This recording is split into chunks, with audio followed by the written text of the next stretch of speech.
ముందుకెళ్దాం. దానియేలు గ్రంథము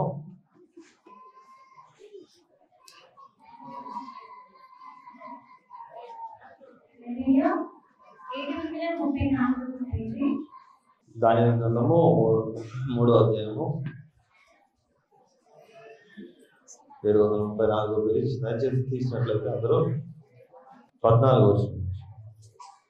అంతటా నెబుకద్నెజరు వారితో ఇట్లా నేను, షద్రకు, మేషాకు, అబేద్నగో, మీరు నా దేవతను పూజించుట లేదనియో, నేను నిలబెట్టించిన బంగారు ప్రతిమకు నమస్కరించుట లేదనియో నాకు వినబడినది.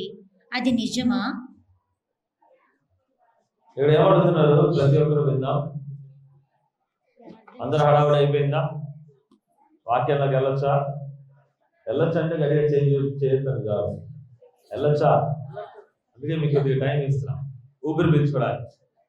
గట్టిగా ఊపిరి పీల్చుకోండి ఒకసారి. గట్టిగా పీల్చినట్టేనా? ఊపిరి పీల్చుకున్న వాళ్ళందరూ కూడా నేను మీకు అందరికీ ఒక సాక్ష్యాలు వివరిద్దామని చెప్పి వస్తున్నాను. ఇక్కడ ఒక అద్భుతమైన మనుషుల్ని మీకు పరిచయం చేయాలి. అద్భుతమైన మనుషులు. వాళ్ళు మనుషులే, మనము మనుషులే. ఎవరు మనుషులే? నేను చెప్పబోయే వాళ్ళు మనుషులే, మనము మనం మనుషులం కాదని ఎవరికైనా డౌట్ ఉందా? లేదుగా. మనం అందరం మనుషులేనా? ఇక్కడ ఉన్నది పక్క. దేవుళ్ళు దేవతలు అయితే లేరు కదా. అయితే దేవుడు ఒక సమస్యను,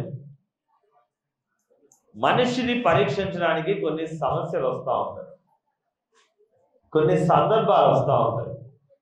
ఇందులో మీ అందరిలో నేను దేవుణ్ణి అధికంగా ప్రేమించున్నాను అని చెప్పేవాళ్ళు ఎంతమంది ఉన్నారు? చేతులు.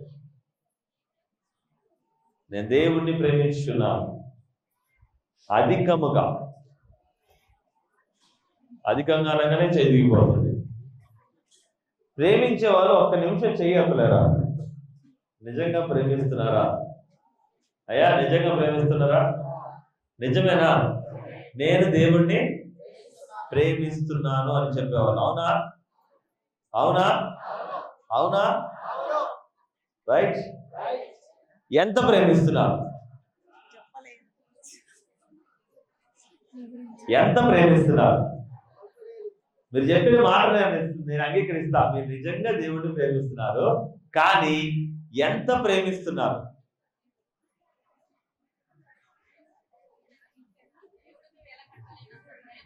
దేవుణ్ణి వెలకట్టలేనంత ప్రేమ అంటాం. సిస్టర్ గట్టిగా చెప్తుంది.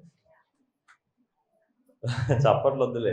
ఎందుకంటే ముందు ప్రతి క్రైస్తవుడు దేవుణ్ణి వెలగట్టే కొంటాడు. ఛార్జీల దగ్గర, దేవుని భాగం దగ్గర రకరకాలుగా వెలగడతావా లేదా? సో వెల పక్కకు కడతాం, దాన్ని కాదు. ఎంత ప్రేమిస్తున్నారని అడుగుతున్నాను నేను.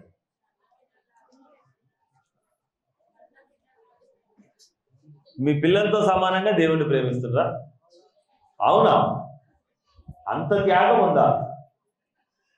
ఉందా? నాకు ఆశ్చర్యంగానే ఉంది. ఎంత ప్రేమిస్తారు దేవుణ్ణి?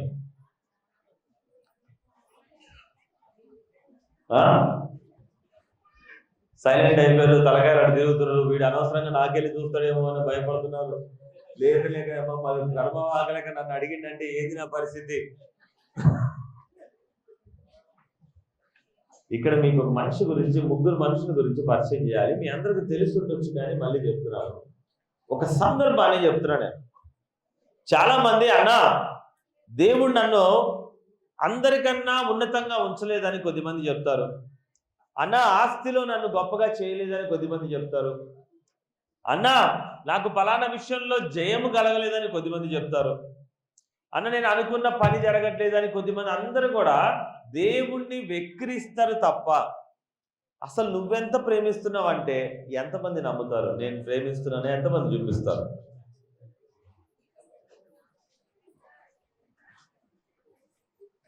మీ మాట అర్థం కాలే కదా?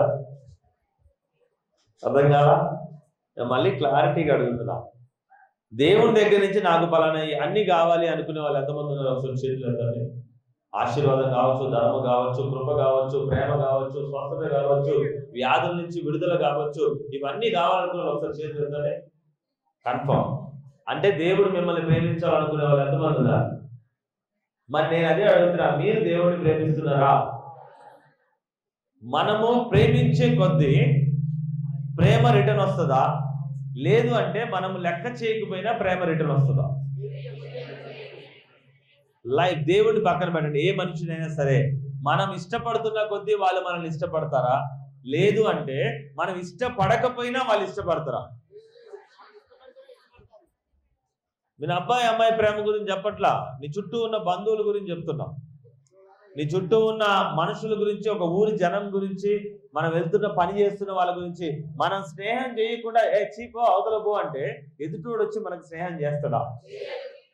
చేస్తాడా? మనము ఏ ప్రేమ చూపించకుండా మన తోటి అక్క చెల్లెలు కానీ ఎవరైనా ఊరికో పక్కన పెట్టు అంటే వాళ్ళు మనల్ని ప్రేమిస్తారా? ఇంటి పక్కన అక్క, ఇంటి పక్కన అక్క బావ అని పిలుచుకునే వాళ్ళైనా మనం ప్రేమించకుండా వారిని మనల్ని ప్రేమిస్తారా? మనం కూర పంపించకుండా వాళ్ళు మనకు కూర పంపిస్తారా? సింపుల్గా చెప్తున్నా, మనం కూర పంపించకుండా వాళ్ళు మనకి కూర పంపిరు. మనము ఫంక్షన్కు బర్త్డేకు పిలవకుండా వాళ్ళు మనల్ని పిలవరు. మనం వెళ్ళి వాళ్ళ కార్యక్రమంలో డబ్బులు పెట్టకుండా వాళ్ళు వచ్చి మన ఫంక్షన్కి డబ్బులు పెడతారా? వినపడలేదు అనుకో, పెట్టరు. కంపల్సరీ ప్రేమ అనేది కూడా ఎలా ఉండాలి? చూయించే విధంగా ఉండాలి. ఏదో ఒక రకంగా మాటలోనో, చేతల్లోనో, వస్తువు రూపాల్లోనో ఏదో ఒక రకంగా ఎవరి మీద మనకి ఇష్టం ఉందో, ప్రేమ ఉందో వాళ్ళ దగ్గర మనము చూయించాం. అందుకే నేను మీకు ఒక మాట అడుగుతున్నా, మీరు దేవుణ్ణి ప్రేమిస్తున్నారా? అయితే చూయించండి. తప్పు కాదు కానీ అడిగింది. దేవుణ్ణి ప్రేమిస్తున్నాం అంటే అందరూ చేతులు ఎత్తారు, ప్రేమను చూయించమని అడుగుతున్నాను నేను. ఆరాధనకు వస్తున్నాం కాబట్టి ప్రేమను చూపించినట్టేనా?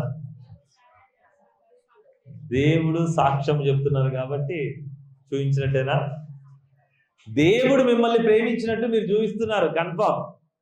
ఒక సాక్ష్యం ఇందాక ఒక చెల్లి చెప్పింది సాక్ష్యము.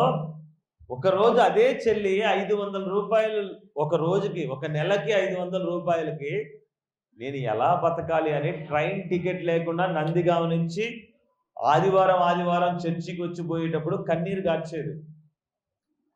500 రూపాయలు తన ఇల్లు ఎలా వెళ్తుంది, తన పనికి ఏం చేయాలి, బతకడానికి ఏం జరగాలి? 500 రూపాయలే ఒక రోజు. ఇందాక నందిగామ చెల్లి చెప్పింది సాక్ష్యం, విన్నారా అందరూ? కొద్దిమంది వినలా. 3 ఏళ్ల క్రితం భర్త చనిపోయాడు, సంపాదించడానికి సోర్స్ లేదు. ఇది ఎప్పుడు ఊరు వదిలిపెట్టి వెళ్ళిపోతే భర్తకి రావాల్సిన వాటాని కూతురికి ఇవ్వచ్చు అని అత్తమామలు అందరూ ఎదురు చూస్తూ ఉన్నారు. అలాంటి అమ్మాయి సాక్ష్యం చెబుతుంది, తన బ్రతుకు 500 రూపాయలు మాత్రమే. నాకు బాగా తెలుసు, నా చెల్లి బాధ ఏంటో నాకు బాగా తెలుసు. ఏ అన్నకైనా తెలుసో లేదో తోడబుట్టినోడికి నాకు తెలియదు, కానీ ఈ అన్నకు మాత్రం ఖచ్చితంగా తెలుసు బాధ. ఆ రోజు నేను ఏడ్చి ప్రార్థన చేసేవాడిని, అయ్యా నా చెల్లి బతికేది 500 రూపాయల్లో, అలా అని చెప్పేసి బయటికి వెళ్ళలేదు. 100-200కి కూలి పనికి వెళ్ళి కట్ చేస్తే మొక్కలో మీరు రైతు పని కానీ అన్ని రోజుల్లో ఉండదు, ఉండేది ఆ యొక్క ప్రాంతంలో. ఎలా బతుకుతుంది అసలు నాకు అర్థం కాని పరిస్థితి. 500 రూపాయలే అన్నా, ఎంత వస్తుంది అంటే నాకు ఖచ్చితంగా తెలుసు 500 రూపాయలు. 3 ఏళ్ల క్రితం అందులో కంట్రోల్ బియ్యం తెచ్చుకొని తినేది. మీకు తెలియకపోవచ్చు 500లో ఎలా బతుకుతారన్నా అంటే కంట్రోల్ బియ్యం తెచ్చుకునేది. వాళ్ళ అమ్మగారి దగ్గర నుంచో అక్కడో ఇక్కడో ఇంకొక 500, 1000 రూపాయలు. ఆ 1000-1500లో భర్త చనిపోయినా ఉండడానికి ఇల్లుంది, వాళ్ళ అత్తగారి వాటా అంటే ఉన్న ఒకే వాటాలో ఇల్లుంది. ఆ కొంత దాంట్లో బతుకుతా ఉంది, చిన్న ఇంట్లో. తినడానికి కంట్రోల్ బియ్యం ఉన్నాయి, పప్పులు అవి ఇవి. మరి అసలు ఎలా వెళ్ళగొచ్చేదో తెలియదు. కానీ 500 నుంచి 1500 అంతే తన సంపాదన. పెన్షన్ వచ్చినా, భర్త చనిపోయిన వితంతు పెన్షన్ కొన్ని రోజులు రాలేదు, ఏమీ రాక ఎన్నో బాధలు పడింది. నాకు అవన్నీ తెలుసు. చెల్లి ఇక్కడే ఉంది, అది చెప్పింది ఇక్కడే ఉన్నాం. ఒకసారి తల్లి నువ్వు ఎలా బతుకుతావురా అనే మాట మాట్లాడేటప్పుడు నాకు బాధ అనిపించింది. ఏంటి ప్రభు, మరి ఆ చెల్లె బతకాలి, ఇక్కడికి రావాలి అంటే తనకు మందిరం అంటే ఇష్టం. ఇక్కడ ఇదే మందిరంలోంచి నందిగామ అత్తగారింటికి పంపించిన అమ్మాయి ఇక్కడి నుంచే వెళ్ళింది. నా ఇల్లు, నా చర్చి, నా ఇల్లు అనేది తన లక్ష్యంతో ఉండేది. నాన్న నేను వచ్చిన తర్వాత నెలకొకసారి అనే మాటలు పక్కన పెట్టి కంపల్సరీ మందిరానికి వస్తేనే బాగుంటుందని ఆశ. ఆ రోజు తన సంపాదన అడిగితే అన్న వారానికి ఒక 500 కూడా వెళ్ళటం లేదని బాధపడింది. అమ్మ అవునా? ఏం పని చేసేదానిరా? ఏం చేయలేను, నేను ఇంటిగా ఖాళీగా కూర్చుంటా, ఇంట్లో ఏం చేయలేను అసలు. పని చేసే పరిస్థితి లేదు, బయటికి వెళ్ళి ఎక్కడ కూలి పని కూడా చేసేది లేదు. ఏ 500-1000 రూపాయల్లోనే కొన్ని రోజులు ఇల్లు గడపాల్సిన సమయం వచ్చింది. పస్తులు కూడా ఉన్నాయి, ఒక్కొక్కసారి పస్తులు కూడా ఉన్నాయి. కానీ ఎందుకో తెలియదు కానీ అక్కడి నుంచి మందిరానికి మాత్రం రావడానికి ట్రైన్ టికెట్ కూడా లేకుండా ఖచ్చితంగా వచ్చిపోయింది. అమ్మా అవునా? అవునండి. టికెట్ లేని ప్రయాణము దేవుడి కోసం చేసేది. టికెట్ లేకుంటే చేసేదాన్ని. అన్నయ్య కూడా అర్థమైంది, దేవుడు చూపించిండేమో, నేను కూడా చెప్పలేదు. అయితే టికెట్ ఎట్లా తెలిసింది అన్నయ్యకి అని నేను ఆశ్చర్యపడ్డా. అసలైతే నేను టికెట్ తీసుకోకుంటే వచ్చేదాన్ని మధ్య నుంచి. టీసీలు ఉంటారని ఎంతో మంది కూడా చెప్పినా కూడా నేను లెక్క చేయకుంటే టికెట్ తీసుకుంటే 50 రూపాయలు అయిపోతాయి, మళ్ళీ ఆ 50 రూపాయలు ఉంటే దేనికి ఒకదానికి పనికి వస్తాయి కదా అని వచ్చిన. నేను అన్నయ్య అడగంగానే నాకు ఆశ్చర్యమైంది. అరే టికెట్ లేకుండా వస్తున్నావు కదా నువ్వు మొదటి నుంచి అంటే నేను అనుకున్న, తండ్రి నువ్వే చూపించినావు అనుకుంటా. ఇక అన్నయ్య చెప్పిందంటే నాకు ఏటీసీ ఇంతవరకు అయితే నేను మదర్కి చాలా సార్లు వచ్చిన, నాకు ఏటీసీ అయినా తగలలేదు. ధైర్యంగా వచ్చినా ధైర్యంగా వెళ్ళిపోయినా. ఇప్పుడు దేవుడు మళ్ళీ ఆధార్ కార్డు ఫ్రీ పెట్టిండుగా. ఫస్ట్ లో నా ఆధార్ కార్డులు ఉన్నాయి కదా, ఆధార్ ఏం చేస్తున్నా తెలంగాణ వచ్చినప్పుడు అది చూపిస్తున్నా, ఆంధ్రాకి వెళ్ళినప్పుడు 100 రూపాయలతో వెళ్ళిపోతుంది. అంతకుముందు 200, 300 అయ్యేది వచ్చినప్పుడు. అలా మా పిల్లలకే ఎక్కువ టికెట్, ఎందుకంటే హాఫ్ టికెట్ కదా. దేవుడు అట్లా కూడా టికెట్ కూడా లేకుండా చేసింది. మళ్ళీ మాకు ఆంధ్రాకి కూడా ఫ్రీ వస్తుంది ఇప్పుడు. ఇక అసలు టికెట్ కూడా లేకపోతే మాకు టికెట్ లేకుండా రావడానికి ఇచ్చడం, వాళ్ళందరం కూడా మందిరానికి రావడానికి ఎన్నో రకాలుగా అంటే ప్రేమను చూపించడానికి అడుగుతున్నాను. నువ్వు ప్రేమను చూపిస్తావా అంటే దేవుడు చూపిస్తున్నాడు ప్రేమని. తను పడ్డ ఆ ప్రేమ తను చూపించినప్పుడు దేవుడు కూడా తిరిగి ప్రేమను చూపిస్తున్నాడు. ఎలా అంటే, అమ్మా నువ్వు అక్కడి నుంచి రావడానికి ఒకరితో మాట పడాల్సిన అవసరం లే, నువ్వు ఎక్కడికి వెళ్ళాలన్నా నీకు ఫ్రీగా నేను ఏర్పాటు చేస్తానని చెప్పేసి, అక్కడ రాష్ట్రంలో కావాలంటే అక్కడ కూడా ఫ్రీగా ఇప్పిస్తానని చెప్పి. కానీ 500 రూపాయలు ఆ రోజు కష్టపడ్డ చెల్లి ఈ రోజు నేను నెలకి 11,000, 12,000 సంపాదించుకుంటానని నాకు దేవుడు ఇచ్చిన ఆశీర్వాదం. ఏమి ఇచ్చాడ్రా? 11,000 రూపాయలు వస్తున్నాయి అన్నయ్య. వడ్డీ అయితేంది, పింఛన్ అయితేంది. మొన్న చంద్రబాబు నాయుడు 3 నెలలది కూడా మళ్ళీ 3,000 ఎక్స్ట్రా వేసిండు మాకు, 4,000 కాకుండా. దేవునికి స్తోత్రం. అదే అన్న ఒకటే అన్న, చాలా మందికి వచ్చింది, రాష్ట్రం అంతా వచ్చిందని చెప్పే వాళ్ళు ఉండొచ్చు. కానీ నేనేమంటున్నా తెలుసా, ఆశపడే వాళ్ళకి అవసరాన్ని బట్టి దేవుడు మాత్రం వాళ్ళ వరకు ఇస్తాడు. ఇవ్వని వాళ్ళు కూడా చాలా మంది ఉంటారు. ఇంకా ఎదురు చూస్తున్న వాళ్ళు, పెళ్ళయి భర్త చనిపోయి 3 ఏళ్ళు 4 ఏళ్ళు అయినా ఏ ఆసరా దొరకని వాళ్ళు చాలా మంది ఉంటారు. కానీ అలా కాకుండా తన పిల్లలకి తనకి నిండాల్సిన కడుపు ఎంతైతే కావాలో పట్టుదలతో పాపం ఇక్కడికి వస్తే అక్కడ మొత్తం ఆస్తి లేకుండా చేస్తారు. అక్కడే వాళ్ళ అన్నం పెట్టకపోయినా, కూర పెట్టకపోయినా, ఏం పెట్టకపోయినా అక్కడే ఉండాలి, అక్కడే నా దేవుడిని గణపరచాలని చెప్పి కష్టపడతా ఉంది గట్టిగా దేవుడి. అయితే అంతకుముందు అమ్మ ఒడి జగన్ 13,000, ఇద్దరు పొత్తున 13,000, ఎంతమంది ఉన్నా ఇద్దరు కానీ 13,000 వేస్తుంది కదా. ఇప్పుడు ఇంకో మేలు కూడా చేసిండు దేవుడు. ఏంటి, చంద్రబాబు నాయుడు ఎంతమంది రన్ను ఉండని పిల్లలు మనిషికి 10,000 అంటే 30,000, 13,000 ఎక్కడ, 30,000 ఎక్కడ. ఇక అదే రిలీజ్ చేసేది ఉందంటే ఇప్పుడు అది కూడా వాడాలి. దేవుడు ఈ సాక్ష్యం కూడా దీవించింది కాక. అలా ఇదేందలా మరి గవర్నమెంట్ సాక్ష్యాలు ఏంటి అంటే, నాకు నేను గర్వంగా చెప్పుకునేది ఏంటంటే నా సంఘ బిడ్డల్లో పేదవాళ్ళు. అవునా కాదా? 10 రూపాయలు వచ్చినా గొప్పే. పేదవాళ్ళు ఆకలితో పస్తులుండే వాడికి తెలిసిన ఇక్కడ మనం ఇంతమందికి అన్నం పెడతా ఉన్నాం, అది మనం చూపించే ప్రేమ. అవునా కాదా? వేరే సేవకులు నన్ను అంటా ఉన్నారు మాట్లాడేటప్పుడు, నువ్వు పిచ్చోడు అయ్యా పాస్టర్ నన్ను అంటున్నారు. బయట వాళ్ళు కదా నన్ను అంటున్నారు. ఏమని తెలుసా, అరే పాస్టర్ గారు కూర్చో. అయితే ఒక మాట, నాకు 3 అన్నయ్యలు ఉన్నారు. అయితే ఎవరు కూడా ఎవరు పట్టించుకోరు. ఈ అన్నయ్య వదిన పట్టించుకున్నట్టుగా నాకు ఇప్పటికైనా నీకు ధైర్యంగా చెప్తే నాకు ఏ అన్నలు లేరు. నాకు ఈ అన్నయ్య, నాకు అన్నయ్య, ఈ వదిన, నాకు వదిన, ఇద్దరు వదిన కూడా ఎవరు దగ్గర కూడా తీసి ఒక పూట కూడా అన్నం పెట్టలే. ఈ అన్నయ్య, ఈ వదిన చూసినందుకు, నాకు ఇట్లాంటి సంఘం దొరికినందుకు దేవుడికి వందనాలు.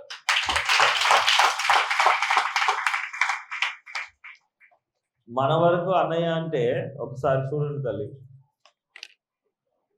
మంచి ప్రేమ చూపించి నా చెల్లి బాధపడిన ఒక రోజు వెళ్ళడానికి లేదనే ఇది పరిస్థితి అనే పరిస్థితి వచ్చినప్పుడు తనను చూసుకున్నాము. పిల్లలతో ప్రాబ్లంతో వచ్చింది అదే చెల్లి, అనారోగ్యంతో హింసపడి పిల్లలు చావ బతుకుల్లో ఉంటున్న పరిస్థితి, అనారోగ్యాలు భయంకరంగా, జ్వరము భయంకరంగా పీడించినప్పుడు ఆ ప్రేమే ఇక్కడ ఉంచుకొని తనను కాపాడుకొని తన పిల్లల్ని కాపాడుకొని, అన్నయ్య నా మీద 20 మంది వచ్చి కొట్టడానికి, నన్ను ఇక్కడి నుంచి వెళ్ళగొట్టడానికి ట్రై చేస్తున్నారంటే ఎవర్రా నేను కొట్టేది, నన్ను కాకుండా నన్ను దాటి ఒక అన్నయ్య ఉన్నాడు పంపించడానికి అని చెప్పేసి వాళ్ళని భయపెట్టడానికి, ఇక్కడి నుంచి ఫోన్లు చేసి భయపెట్టడానికి, మనుషుల్ని పెద్ద మనుషుల్ని పంపించడానికి ఒక అన్నగా ఏం చేయగలం? అంతకన్నా ఏం చేయగలమా? పాస్టర్ కదా బైబిలే సంఘంలో పెట్టుకొని బతకాలి అంటే నేను పాస్టర్ కన్నా ముందు మనిషిని. నేను ఎవరిని? పాస్టర్ కన్నా ముందు మనిషిని. అన్నయ్య అనే అమ్మాయి ఏడుస్తూ ఉంటే కళ్ళు మూసుకొని పక్కకి వెళ్ళిపోయే పరిస్థితి నాది కాదు. అందుకే నా వల్ల అయిన ప్రేమ నేను నా చెల్లికి నేను చూపిస్తున్నాను. అదే దేవుని ప్రేమ నాకు తెలుసు. నా వల్ల ఏమైందో అది చేయగలిగినాం. ఆకలి వేసినప్పుడు అన్నం పెట్టగలిగినాం, బాధ వచ్చినప్పుడు ఓదార్చగలిగినాం. అదే మా పాస్టమ్మ గారు కూడా అదే అంటారు, మేము ముందు పాస్టర్ల కన్నా ముందు మనం ఏంటి? మనుషులం. దైవజనులని చెప్పుకునే వాళ్ళందరికీ నేను అదే చెప్తున్నాను. ఫస్ట్ మనం హ్యూమన్స్. ఏంటది? మనిషిరా. మనిషిని మర్చిపోయి నువ్వు దేవజనుడని పెట్టుకుంటే నీ అంత మూర్ఖుడు ఈ ప్రపంచంలో లేనంటే. ఆ ప్రేమకి ఈరోజు తన కన్నీళ్ళు కావచ్చు, కానీ తను సంతోషంగా మాట్లాడుతున్నందుకు నా మనసులో నేను కూడా నా దేవుని దృష్టిలో కన్నీళ్ళు కావాలి. నా దేవుడు ఎక్కడున్నా ఒంటరి మహిళతో, వితంతువులతో, నా చెల్లెళ్ళు, నా అక్కలు, నా తల్లు లాంటి వాళ్ళు ఉన్న వాళ్ళందరితో కూడా ఆయన పక్క నుండి కాపాడుతూ ఉన్నాడు ఆయన ప్రేమ. అవునా?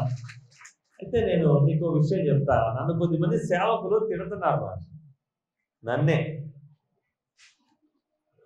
ఏంటయ్యా నెల నువ్వు వారం దాదాపు 25,000, 1,50,000, 2 లక్షలు ఖర్చు పెడుతున్నావు. దేనికోసం? అందరికీ అన్నం పెట్టడానికి అంత ఖర్చు పెడుతున్నావు. అదే నువ్వు యూట్యూబ్లో వాళ్ళకి, ఇన్స్టాగ్రామ్ వాళ్ళకి, ఆన్లైన్లో ప్రమోషన్స్కి ఖర్చు పెడితే నువ్వు ఎంత ఫేమస్ అయిపోతావు తెలుసా అన్నాను.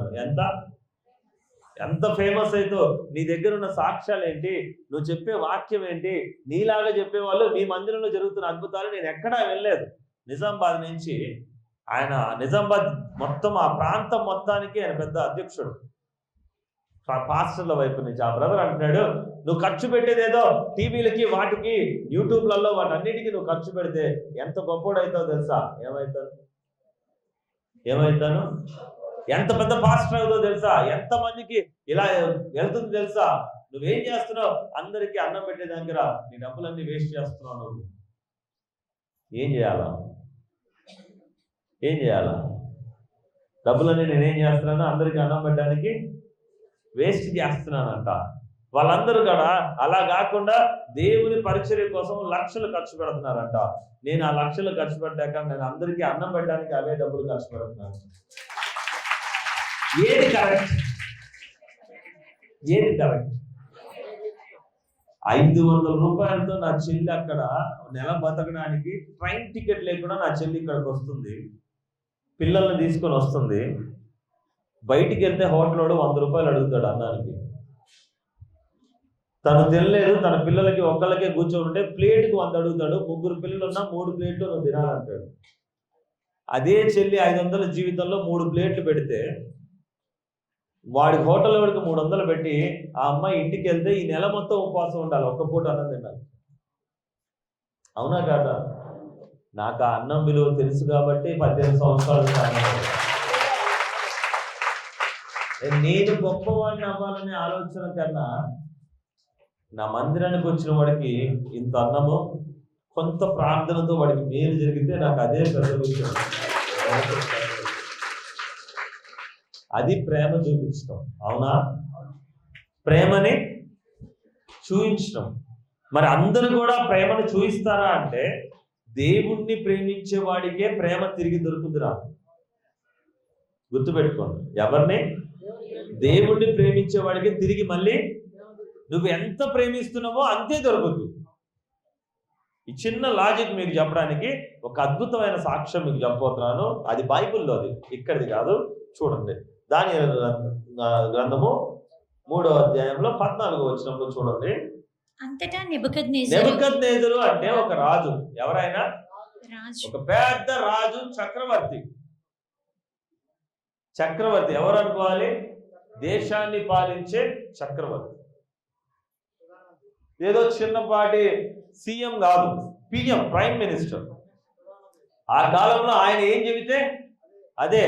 అప్పుడు ఓటు లేకుంటే ఇంకా బోటు ఇట్లాంటివి ఏం లేవు, ఉన్నది ఏం లేవు, ఒకటే రాజు. ఎవడైతే ఏం శాసిస్తే అది. తల నరికేయాలంటే తల నరికేస్తాడు, చంపేయాలంటే చంపేస్తాడు, ఊచకోత చేయాలంటే ఊచకోత. అరే ఇగో ఈ వంశంలో పుట్టిన వాళ్ళు అందరినీ చంపేయండి అన్నా కానీ ఒక్క మాట కూడా ఆలోచించలేదు, చంపుకుంటూ పోవటమే. అంత భయంకరమైన పరిస్థితి. ఈరోజు మనలాగా వీడిని కొడితే వాడు లేచాడు, వాడిని కొడితే వీడు లేచాడు అనేది కాదు. ఒక్క వంశంలో మొత్తం తేడా జరిగితే అందరినీ చంపేయండి అని చెప్పేసే పరిస్థితిలో ఒక రాజు బయలుదేరాడు. ఆ రాజు అంటున్నాడు, అయ్యా నేను ఒక బంగారు విగ్రహాన్ని పెట్టా. ఏం పెట్టాను? నాకు నచ్చిన దేవుడిని నేను విగ్రహం చేసి పెట్టినా. ఈ దేశం అంతా వెళ్ళి ఆ విగ్రహానికి ఏం చేయాలి? మొక్కాలి. మొక్కుతారా? మొక్కాలి. అందరూ మనం మొక్కుతాం. ఆ స్థలంలో ఉంటే కంపల్సరీ వెళ్ళి మొక్కుతాం. ఎందుకంటే ఎవడైతే మొక్కడో వాడిని నేను అగ్నిగుండంలో వేసి చంపేస్తాను రూల్ పెట్టాడు. ఏం చేస్తాడంట? ఎవరు మొక్కకపోతే వాడిని ఏం చేస్తాడు? అగ్నిగుండంలో వేసి చంపేస్తారు. ఆ విగ్రహం ఎవరిది అంటే ఆ రాజుదే అయి ఉండొచ్చు. ఎవరిది? రాజుదే. ఎందుకు అంటే నెబుకద్నెజరుది. నేనే దేవుడిరా, మిమ్మల్ని పాలించేవాడిని నేను కాబట్టి నా ముఖమే ఇక్కడ, నన్నే మొక్కాలి. నేను పెట్టిన విగ్రహానికే మీరు, లేకుంటే మిమ్మల్ని అందరినీ చంపేస్తా అన్నాడు. మీరైతే ఎంతమంది మొక్కుతారు? ప్రధానమంత్రి విగ్రహం పెట్టేసి మొక్కమంటే ఎంతమంది మొక్కుతారు? మొక్కరా? అబ్బా లేకుంటే చంపేస్తా అంటే. ఫోటో తీసుకొచ్చి ఇంటి ముందుకు వచ్చి నువ్వు మొక్కుతావా లేదా అంటే ఎంతమంది మొక్కుతారు? ప్రస్తుతానికి మొక్కేద్దాం, ఎవడు చూస్తున్నాడు, బతికుంటే చాలు, ప్రాణం కన్నా గొప్పదా అనుకుంటారా లేదా? కానీ ఒక ముగ్గురు మాత్రము అలా అనుకోలేదంట. చూద్దాం ఏం జరిగిందో స్టోరీ చూద్దాం. నెబుకద్నెజరు వారితో ఇట్లనెను, షద్రకు, మేషాకు, అబేద్నెగో. వాళ్ళ పేర్లు ఏంటి? షద్రకు, మేషాకు, అబేద్నెగో. మీరు నా దేవతను పూజించుటలేదనియో, నేను నిలబెట్టించిన బంగారు ప్రతిమకు నమస్కరించుటలేదనియో నాకు వినపడినది. ఇది నిజమా? వాళ్ళు ఏమంటున్నారు?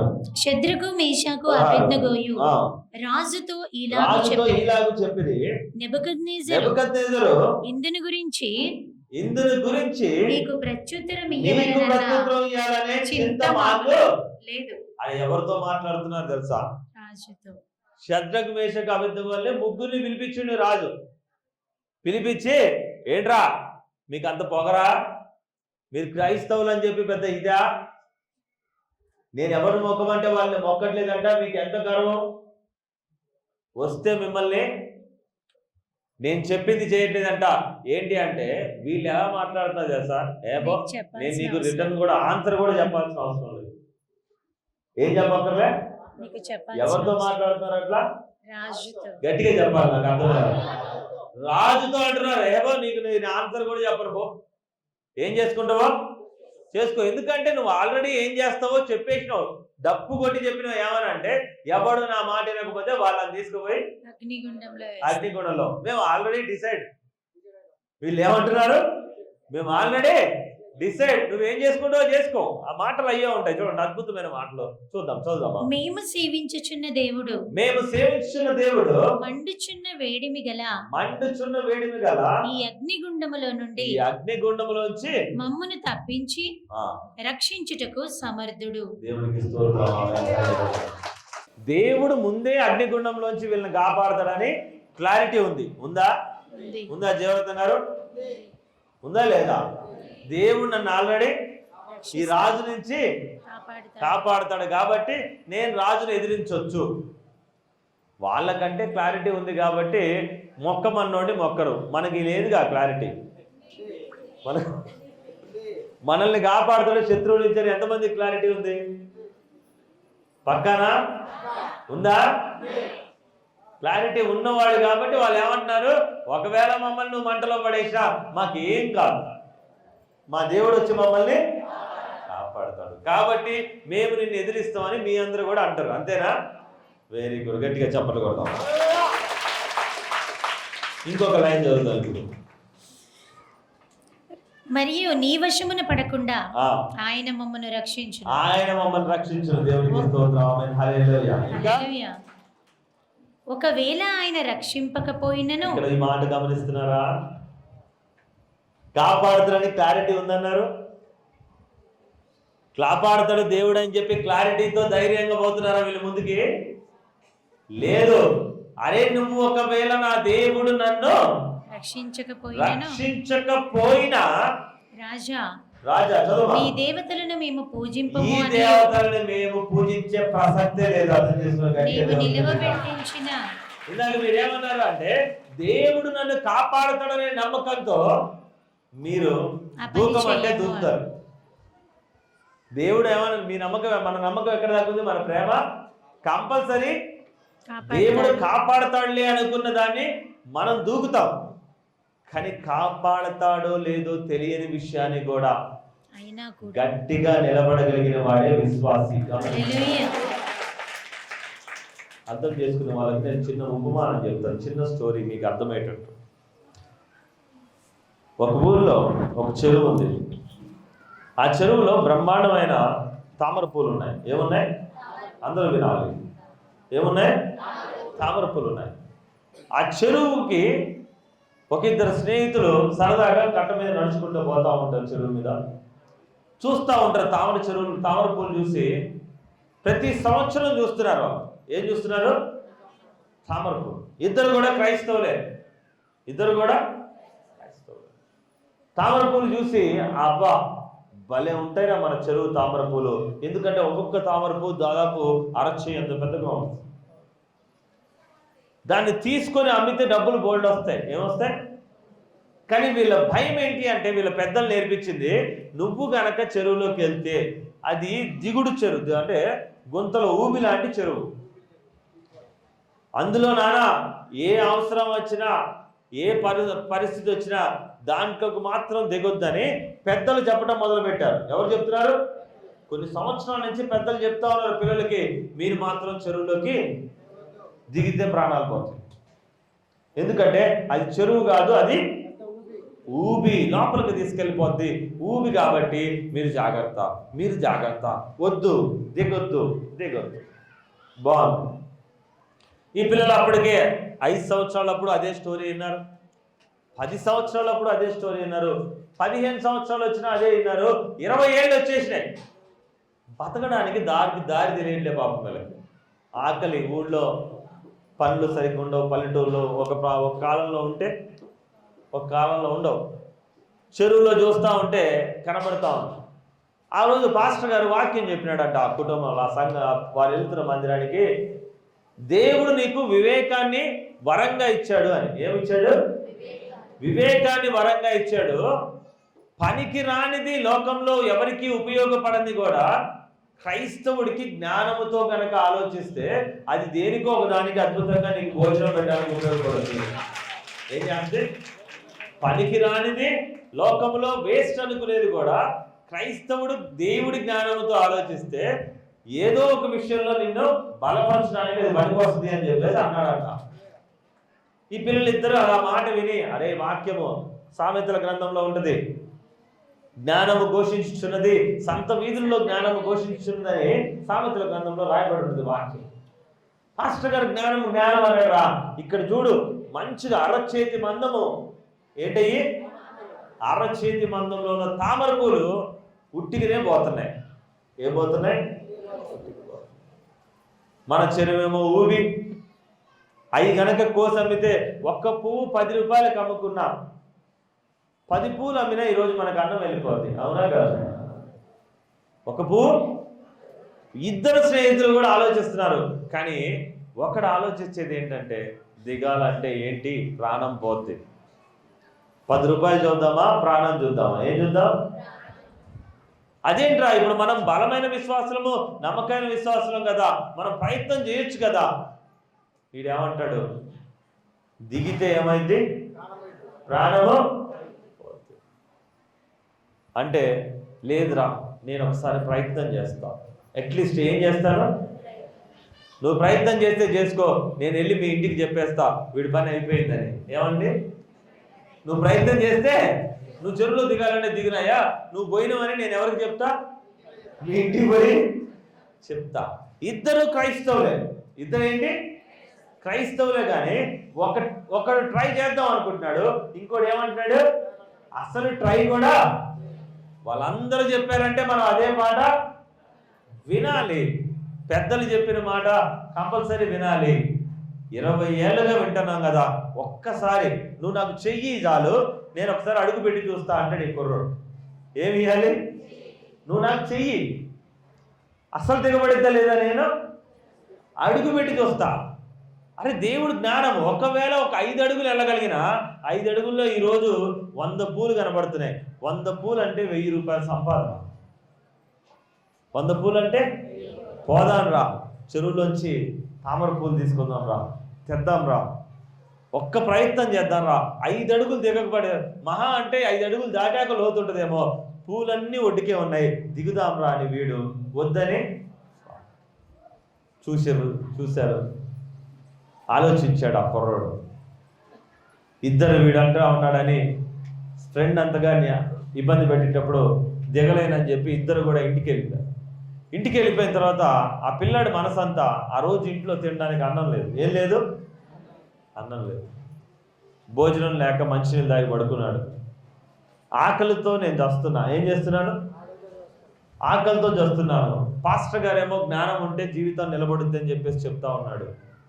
ఏం చెప్తున్నాడు, జ్ఞానం ఉంటే జీవితము నిలబడుద్ది అని చెప్తున్నాడు. నాకేమో ఆ పూలు కోసుకుంటే మనం బతకొచ్చని నాకు అనిపిస్తూ ఉంది.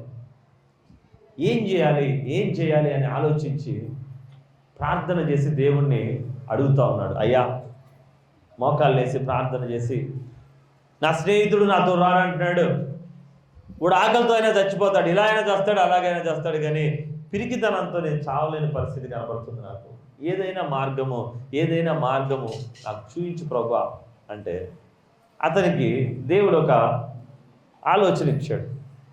ఆలోచన గమనించాడు. ప్రతి ఒక్కరికి కూడా ఒక ఆలోచన ఉంటుంది స్పష్టంగా. ఆలోచనతో ఇతను ఏమనుకున్నాడు అంటే, ఒక బారు కర్ర తీసుకున్నాడు. ఎన్ని అడుగులు చెక్ చేయాలి, ఎన్ని అడుగులు చూడాలి లోతు, చెయ్యి ఇచ్చేవాళ్ళు లేడు, కానీ ముందు ఏం చేయాలి, లోతు చూడాలి. బారు కర్ర తీసుకొని ఎవడొచ్చినా రాకపోయినా నేను వెళ్ళి ముందు లోతు చూస్తా. ఆకలితో చచ్చేదానికన్నా ప్రయత్నం చేసి చావు అనేది కన్ఫర్మ్.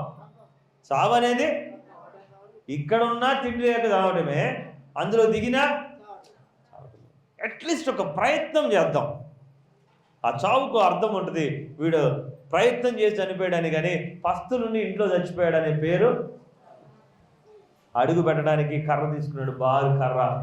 పగలైతే వీళ్ళందరూ ఇబ్బంది పెడతారని తెల్లవారుజామున 3ంటికే లేచి వెళ్ళిపోయి కర్రని ముందు చెరువులో కూర్చాడు. గట్టిగా తగులుతుంది. ఒక్క అడుగు మాత్రమే కర్ర లోపలికి వెళ్ళింది, ఆ తర్వాత గట్టిగా తగులుతుంది. ఒకవేళ బండ తగిలిందేమో అని స్లోగా ఒక్క అడుగు, బండ ఉన్న దగ్గర ఒక అడుగు వేసాడు. ఇంకొక అడుగు కూర్చాడు, అడుగున్నర దిగింది. ఇంకొకటి బండనేమో, మళ్ళీ కింద బండ ఉందేమో అని అడుగున్నర దిగాడు.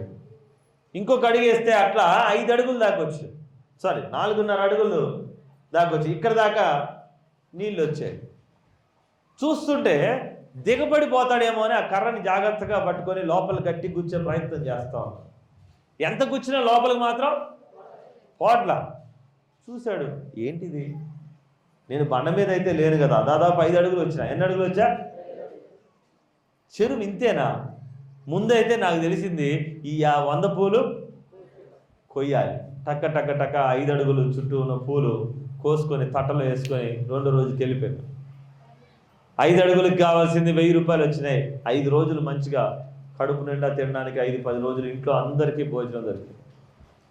2 రోజులు మళ్ళీ 5 రోజుల తర్వాత మళ్ళీ 5 అడుగులు దాటి ఎక్కడికి వెళ్ళాలి? 6వ అడుగు ప్రయత్నం చేయాలి. 6వ అడుగు ప్రయత్నం చేసుకుంటూ చెక్ చేసుకుంటూ పోతున్నాడు. కానీ ఎవరితో చెప్పట్లా, ఏం చేయట్లా, లోతు చెక్ చేసుకుంటూ పోతున్నాడు. కానీ ఎంత చెక్ చేసినా అది ఇక్కడికి దాటట్లేదు, లోతు లోపలికి దిగబడట్లా. 20 ఏళ్ల క్రితము దిగబడేది, ఎప్పుడు? 20 ఏళ్ల క్రితం. కానీ ఇతనికి తెలుసు, నేను ఈ విషయం తెలిస్తే ఊరంతా పడి ఏం చేస్తే పూలు వస్తాయి. అందుకే ఏం చేస్తున్నాడు అంటే పెద్ద పెద్ద కర్రలు ఒంటికి తగిలించుకొని ఈ కర్రలతో తెల్లవారుజామున 3ంటికి పోవటం, 5 లోపే కోసుకొని బయటికి వెళ్ళి సంపాదించుకోవడం. ఇక్కడ ఈ షడ్రక్ మేషక్ అబేద్నెగోలు కూడా లోపల దిగితే ఏమైద్దని ఆలోచించట్లా. బయటున్నా చావే, లోనున్నా చావే, ప్రయత్నం చేసి చచ్చిపోదాం. వాడు చంపుతాడు, ఎవడు? రాజు ఎలాగో చంపుతాడు. మొక్కినా చచ్చిపోవడమే, అది ఎవరి చేతిలో అంటే అపవాది చేతిలో. మొక్కకపోయినా చచ్చిపోవటమే, ఎవరి చేతిలో? అపవాది చేతిలో. కానీ రాజు చేతిలో కానీ చనిపోతే, దేవుడి కోసం చనిపోతే కనీసం దేవుడు మనకు తోడు ఉంటాడని నమ్మకం. దేనికోసం పోతే? దేనికోసం పోవాలి? దేవుడి కోసం పోవాలి. పోయే ప్రాణం ఎట్లా పోద్ది? ఉంటుందా? ఎంతమంది చెప్పగలరు ఎన్ని ఏళ్ళు బతుకుతామని చెప్పగలరు? Guarantee. How many years you can? నేను మళ్ళీ రేపు వల్లారాదినప్పుడు చెప్తాను, నేను చూపిస్తాను కూడా. మంచిగా అందంగా చూడడానికి మంచిగా ఉన్న లక్షణంగా ఉన్న ఒక అబ్బాయి చనిపోతే 3 గంటలు ఉంచారు అంతే. ఎన్ని గంటలు? 3 గంటలు. 4వ గంట ఎందుకు ఉంచలా? సమయం అయిపోయింది. 3 గంటలు. బాక్స్ కూడా ఉంది. ఇంక చాలు, ఎంతసేపు కూర్చొని ఏడుస్తామని చూస్తున్నారు. 15 నిమిషాలు ఏడ్చారు. ఎంతసేపు? ఆ తర్వాత ఏడుపు రావట్లే, కుటుంబానికి కూడా ఏడుపు రావట్లే. ఎందుకంటే ఎనర్జీ లెవెల్స్ అయిపోయినాయి. గుండెలో ఉన్న కన్నీరు, వచ్చే బాధ, గట్టిగా ఏడిస్తే ఒక 15 నుంచి అరగంట, అరగంట నుంచి గంట. ఆ తర్వాత సౌండ్ వస్తుంది తప్ప టీయర్స్ రావట్లా, కన్నీరు రావట్లేదు. చూడండి, మీరు కూడా గమనించి ఎంత అంటే ఒక మనిషి యొక్క జీవితము ఒక 60 నిమిషాలు దుఃఖపడ్డానికి. మనసులో బాధ లేదా అనట్లే నేను, ఉంటుంది. మనిషి గుర్తొచ్చినప్పుడల్లా గట్టిగా బాధ ఉంటుంది. నాకు తెలుసా బాధ, నేను అనుభవిస్తూనే ఉన్నా. కానీ చూడు, నిన్నటి దాకా 50,000 రూపాయలు నెలకి సంపాదించిన అబ్బాయి, ఇంట్లో ఏది అడిగితే అది తీసుకొచ్చిన కుర్రాడు, కావాల్సినవన్నీ సమకూర్చిన వాళ్ళు, ఒక్క క్షణంలో చనిపోతే ఎంతసేపు ఉంచుకోగలుగుతున్నావు? ఆ ప్రాణానికి ఎంతసేపు నీ బొందిలో ప్రాణం ఉంటుందని ఎంతసేపు గ్యారంటీ ఇవ్వగలవు? నువ్వు ఇవ్వగలవా? ఎంతమంది ఇవ్వగలరు? అన్న నేను మాత్రము డైరెక్ట్గా గవర్నమెంట్ ఆఫీస్లో అగ్రిమెంట్ చేసుకున్నా, నా బాండ్ 80 సంవత్సరాలు. నా బాండ్ ఎన్ని సంవత్సరాలు ఉంటుంది? నా బాండ్ ఎన్ని సంవత్సరాలు? 80. మీరు ఎంతమంది చెప్తారు నా బాండ్ 80 సంవత్సరాలు? నా బాండ్ 100 సంవత్సరాలు అనే వాళ్ళు ఉన్నారా? నా బాండ్ 90 సంవత్సరాలు. నేను అగ్రిమెంట్ చేసుకున్నా, నేను చచ్చే సమస్య లేదు. రాసుకుంటారా? అక్కడ మాట్లాడుతున్నాడు దేవుడు. ఒకవేళ అదే పరిస్థితి అయితే ఎంతమంది బాండ్తో వచ్చారు దేవుని దగ్గరికి? నేను ఇన్ని సంవత్సరాలు బతకగలని గ్యారంటీ ఎంతమంది ఇచ్చారు? ఉందా? కానీ షడ్రక్ మేషకు మాత్రం ఉంది గ్యారంటీ. ఒకవేళ మా మరణం వస్తే అది దేవుణ్ణి కనపరిచేటట్టు ఉండాలని అనుకుంటున్నాను.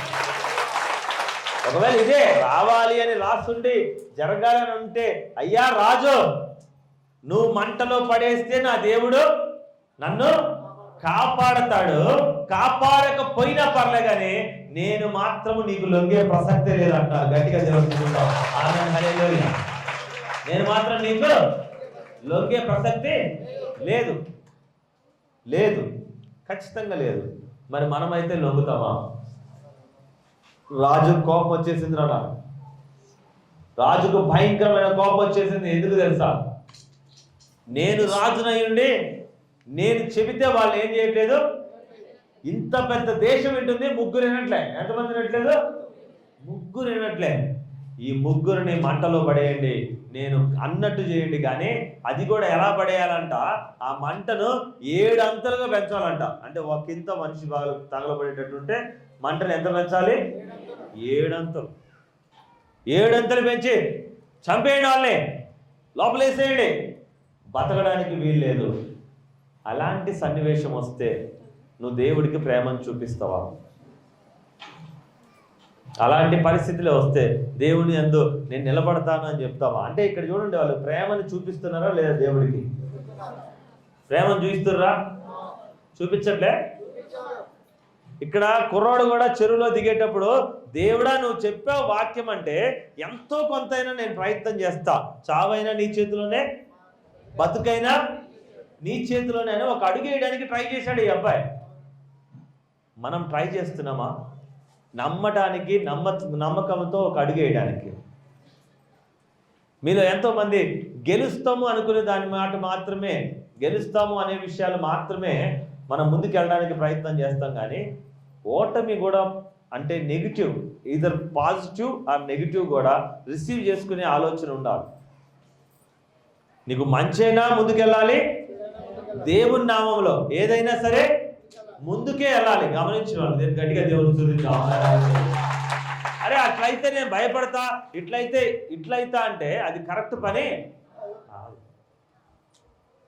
అది కరెక్ట్ పని కాదు. చూద్దాం ఇంకొక 2 ముక్కలు చూద్దాం. 22 రాజాజ్ఞ తీవ్రమైనందునను గుండము మిక్కిలి వేడిమి గలదైనందున. రాజు ఆజ్ఞ తీవ్రమైపోయిందంట, కోపం బాగా పెరిగిపోయింది.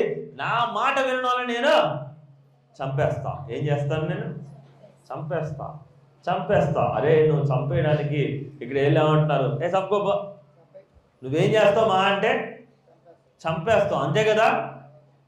నీకు భయపడి చనిపోయి అపవాది చేతిలో పడను, నేను దేవుడి చేతిలో పడతాను కంపల్సరీ.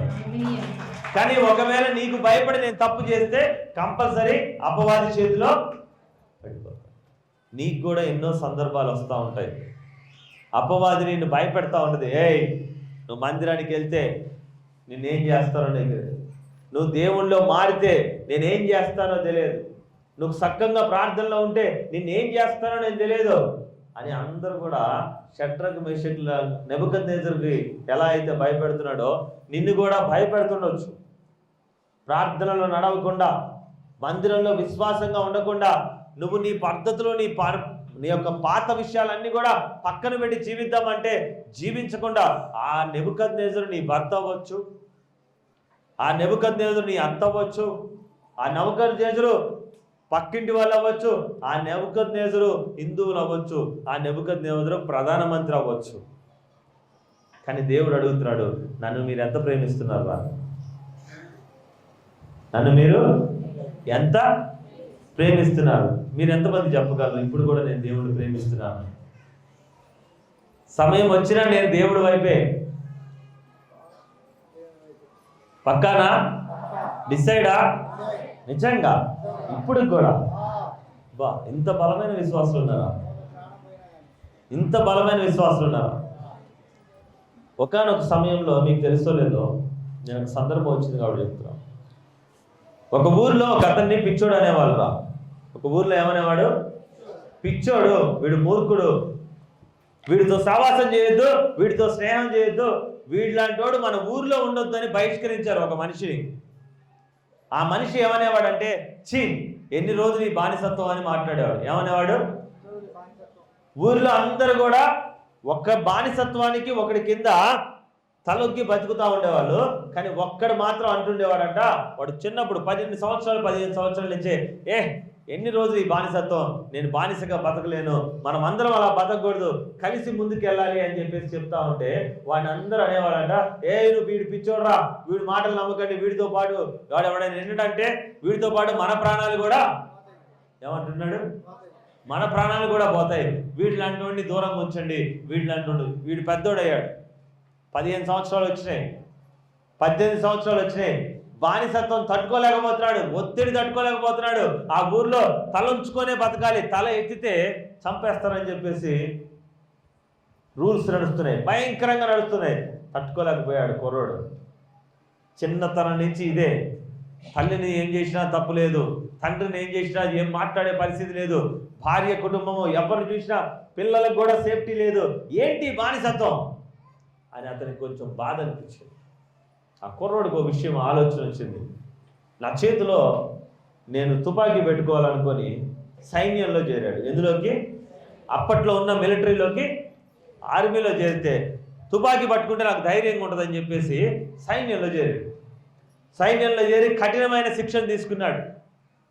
శిక్షణ తీసుకొని ట్రైనింగ్ కంప్లీట్ చేసుకొని అదే ఊరికి వచ్చాడు. ఎక్కడికి వచ్చాడు? అప్పటిదాకా వీడు ఎందుకురా ఊళ్ళో అన్నవాళ్ళు, వీడు ట్రైనింగ్ కంప్లీట్ చేసుకుని ఊళ్ళోకి వస్తుంటే అందరూ నమస్తే పట్టడం మొదలుపెట్టారు. ఏం చేయడం మొదలుపెట్టారు? అప్పటిదాకా ఏమన్నారు? చీపోవతలకి చీపోవతలకి చీపోవతలకి. వీడు ట్రైనింగ్ తీసుకుని వచ్చిన తర్వాత వీడికి నమస్తే పెట్టడం మొదలుపెట్టాడు. ఆ రోజు అర్థమైంది వాడికి, బానిసత్వము భయానికి చిహ్నం అని. ఆ కుర్రోడు ఇక మొదలుపెట్టాడు, నా ఒక్కడి చేతిలో ఇలా తుపాకీ ఉంటే నేను ఇలా నాకు మీ ఊరంతా భయపడుతుంది, అదే మనం అందరం కనుక ఎదిరించి మాట్లాడితే, అంటే నేను ఇప్పుడు ఎదిరించే బలం నాకు వచ్చింది కాబట్టి మీ అందరు నన్ను ఏం చేస్తున్నారు, గట్టిగా చెప్పండి, సల్యూట్ చేస్తున్నారు. ఒకవేళ మన అందరం ఎదిరిస్తే ఇప్పుడు మనల్ని ఎవరైతే పాలిస్తున్నారో వాళ్ళు మనకి సల్యూట్ చేస్తారని చెప్పేసి అన్నాడు. అప్పటిదాకా పిచ్చోడుకున్న ఆ మాటలు వాళ్ళ మనసులో నాటుకున్నాయి. అప్పటిదాకా ఏమున్నాయి? పిచ్చోడు బయటికి పోరా అన్న వాళ్ళ ఊర్లో వాళ్ళందరూ వాడి మనసులో మాటలు నేర్పుతున్నారు. ఫస్ట్ ఒక 5 స్నేహితులు వాడి పక్కకు వచ్చారు. అరే నువ్వేం చెప్తే మేము అది చేస్తాం, చావుకైనా రెడీ, బతకడానికైనా. ఇంకొక 5 స్నేహితులు వచ్చినారు. వాళ్ళ స్నేహితులు, ఈ 5కి ప్రాణం ఇచ్చే ఇంకో స్నేహితులు ఉంటారు కదా, వాళ్ళు వచ్చారు. ఇలా పెరుగుతూ పెరుగుతూ అది ఒక సైన్యం అయింది. ఆ సైన్యానికి నాయకుడు హిట్లర్. గట్టిగా ఆ సైన్యానికి నాయకుడు ఎవరు? హిట్లర్. హిట్లర్ అనేవాడు ఎంత గొప్ప నాయకుడు అయినాడంటే, ఒక ఊర్లో పిచ్చోడు అనుకున్న ఒక కుర్రోడు యావత్ ప్రపంచాన్ని ఏలేంత స్థాయికి వెళ్తుంది. వాడు వెళ్ళిన మార్గం తప్పేమో కానీ వాడి పరిస్థితి అలాంటిది. ఎందుకు? వాడి పరిస్థితి, వాడు పడ్డ బాధలో, అతను పడ్డ శ్రమ అతను ఏం చేసింది? హిట్లర్ని చేసింది. హిట్లర్ తెలియని వాళ్ళు ఎవరు ఉన్నారా ఇక్కడ? ఈ జనరేషన్లో అతను చనిపోయి దాదాపు 60 సంవత్సరాలు 70 సంవత్సరాలు దాటిపోయింది. అయినా ఇప్పటి జనరేషన్లో కూడా హిట్లర్ అంటే ఒక పేరు ఉండిపోయింది. గట్టిగా దేవుని స్తుతిద్దాం. అర్థమైన వాళ్ళు మాత్రమే. నువ్వెవరికి అర్థమవుతున్నావో లేదో అనేది కాదు ఇక్కడ. నీ ప్రయత్నము గెలవడం కోసం ఉండాలి. ఏముండాలి? గెలవడం కోసం. దేవుని గురించి వచ్చి మాట్లాడేటప్పుడు నువ్వు కూడా అలాగే చెప్పాలి. ఏమనంటే, నేను బ్రతుకుతానో లేదో నాకు తెలియదు కానీ, బ్రతికిస్తాడో లేదో కూడా నాకు తెలియదు కానీ, నేను మాత్రం నా దేవుడి నామాన్ని గణపరిచే తీరుతాను. ఖచ్చితంగా గణపరిచి తీరుతాను. ఈ యుద్ధంలో గెలుస్తామా గెలమా, ఈ అగ్నిలో పడేసినప్పుడు మళ్ళీ తిరిగి వస్తామా మాకు తెలియదు. కాపాడే దేవుణ్ణే మేము నమ్ముతున్నాము. ఆయన కాపాడకపోయినా ఆయనకు మహిమే. గట్టిగా దేవుడు గట్టిగా దేవుడు. అలాంటి తెగింపు ఆ ముగ్గురులో ఉంది. ఎవరిలో? ముగ్గురులో. దేశమంతా ఒకవైపు, ముగ్గురు ఒకవైపు. చూద్దాం మళ్ళీ ఏమైందో మరి ఆ ముగ్గురు పరిస్థితి. చదువుదాం లాస్ట్ మాటలో. గుండము మిక్కిలి వేడిమి గలదైనందునను గుండము మిక్కిలి వేడిమి గలదైనను శద్రకు మేషకు అబేద్నెగోలను విసిరివేసిన ఆ మనుష్యులు విసిరి వేసిన వాళ్ళు అగ్ని జ్వాలల చేత కాల్చబడి చనిపోయి. ఎవరు చనిపోయారంట? వాళ్ళని వేసిన వారు. అరే మీలో బలవంతులు రండి, ఈ ముగ్గురిని తీసుకుపోయి మంటలో వేయండి అన్నాడు. ఏమన్నాడు రాజు? బలవంతులు. ఎందుకు బలవంతులు అంటే తప్పించుకోవడానికి వీళ్ళే.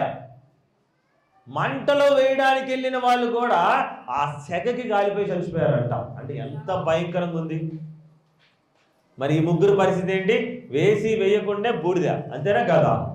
లాభాలు వేసినట్టే, వేసి వేయకుండే అవుట్, వీళ్ళ పని అయిపోయినట్టే. కానీ అక్కడ చూడండి, జరిగింది చూడండి ఎలా ఉందో, ఆశ్చర్యము. చదువుమా, అందరూ చూడండి దయచేసి. రాజుకు నెబుకద్నెజరు ఆశ్చర్యపడి తీవ్రముగా లేచి, మేము ముగ్గురు మనుషులను బంధించి అగ్నిలో వేసితిమి గదా అని తన మంత్రులను అడిగాను. వారు రాజా సత్యమే అని రాజుతో ప్రత్యుత్తరం ఇచ్చారు. అందుకు రాజు, నేను నలుగురు మనుషులను బంధకములో లేక అగ్నిలో సంచరించుట చూచుచున్నాను. అక్కడ ఏమైతుందంట? నేను ముగ్గురు లేచిన రాజు చూస్తున్నాడు. దూరం నుంచి మంటలో చూస్తే వెలుగుతో నలుగురు తిరుగుతున్నారు. ఎందులో? మంటలో ఎవడైనా తిరుగుతాడా? తిరగడు కదా. తిరుగుతాడా? మరి ఎలా తిరుగుతున్నారు?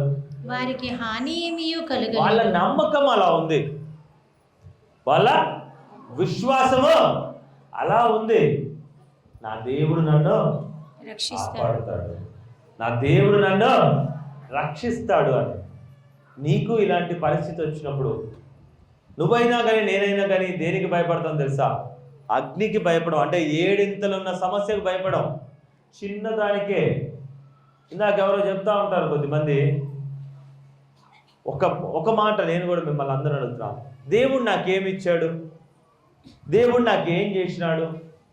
దేవుడు నాకు ఇంకా నేను నడుస్తే అదేమైంది ఇదేమైందని మన మధ్యలో ఎవరైనా మిమ్మల్ని అడుగుతూ ఉండి, లేదా వాళ్ళు పడిపోయే వాళ్ళు, అంటే ఆ దుర్మార్గమైన రాజు లాంటి వాళ్ళు ఉంటే ఒక్కసారి అడగండి, నిజంగా నువ్వు ప్రేమిస్తే దేవుడు ఇయ్యడా అని. నిజంగా ప్రేమిస్తే అడగండి, మనస్ఫూర్తిగా అడగండి వాళ్ళని. ఏమనంటే, నువ్వు నిజంగా ప్రేమిస్తున్నావా దేవుడిని, లేదా అందరితో పాటు ముసుగేసుకొని నటించడానికి కూర్చున్నావా?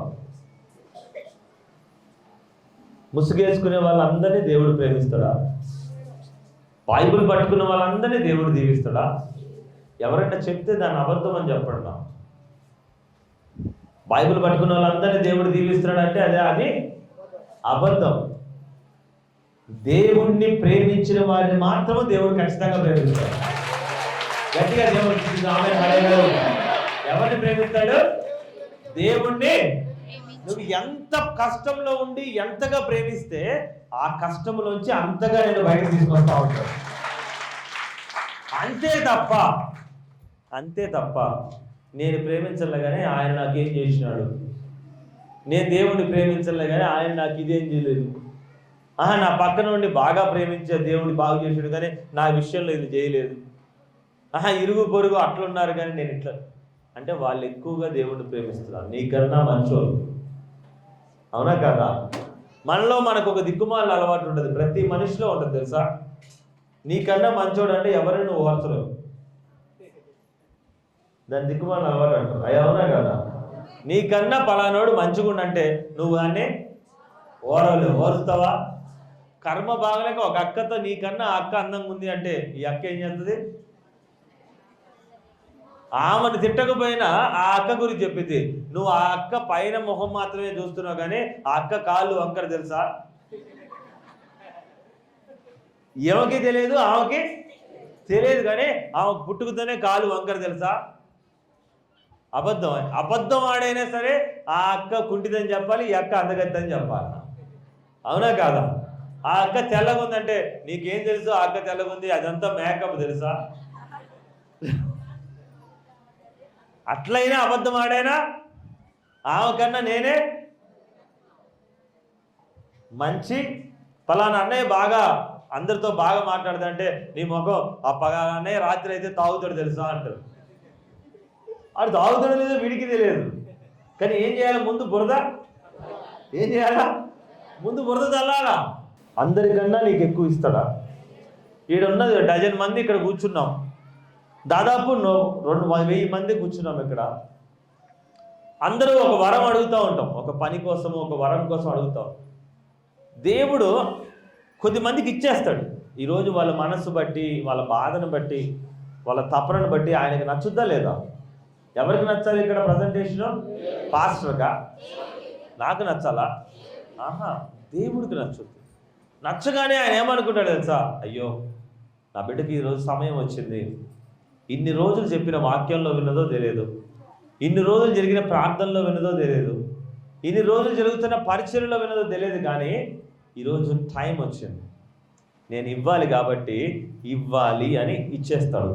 గమనించి అది ఏదైనా కావచ్చు, సంతానం కావచ్చు, కుటుంబానికి కావాల్సిన క్షేమం కావచ్చు, అప్పుల బాధ కావచ్చు, మరణించే వాళ్ళని స్వస్థపరచుకోవడం కావచ్చు, ఏదైనా సరే ఈ టైం వచ్చింది కాబట్టి వీళ్ళకి ఇవ్వాలి. ఈ లైన్లో దాదాపు 25 మంది దాకా కూర్చొని ఉన్నారు, 20 మంది పైన.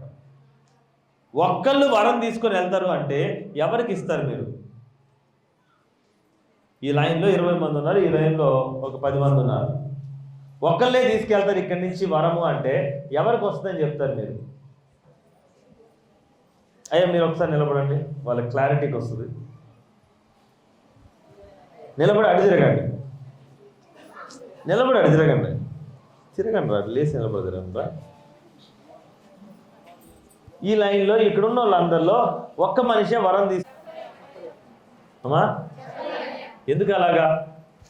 అందరి చేతిలో బైబిల్ ఉంది, అందరి చేతిలో బైబిల్ చూపించాను ఒకసారి. మోస్ట్లీ ఉన్న వాళ్ళందరూ పిల్లలు తప్ప అందరి చేతిలో బైబిల్.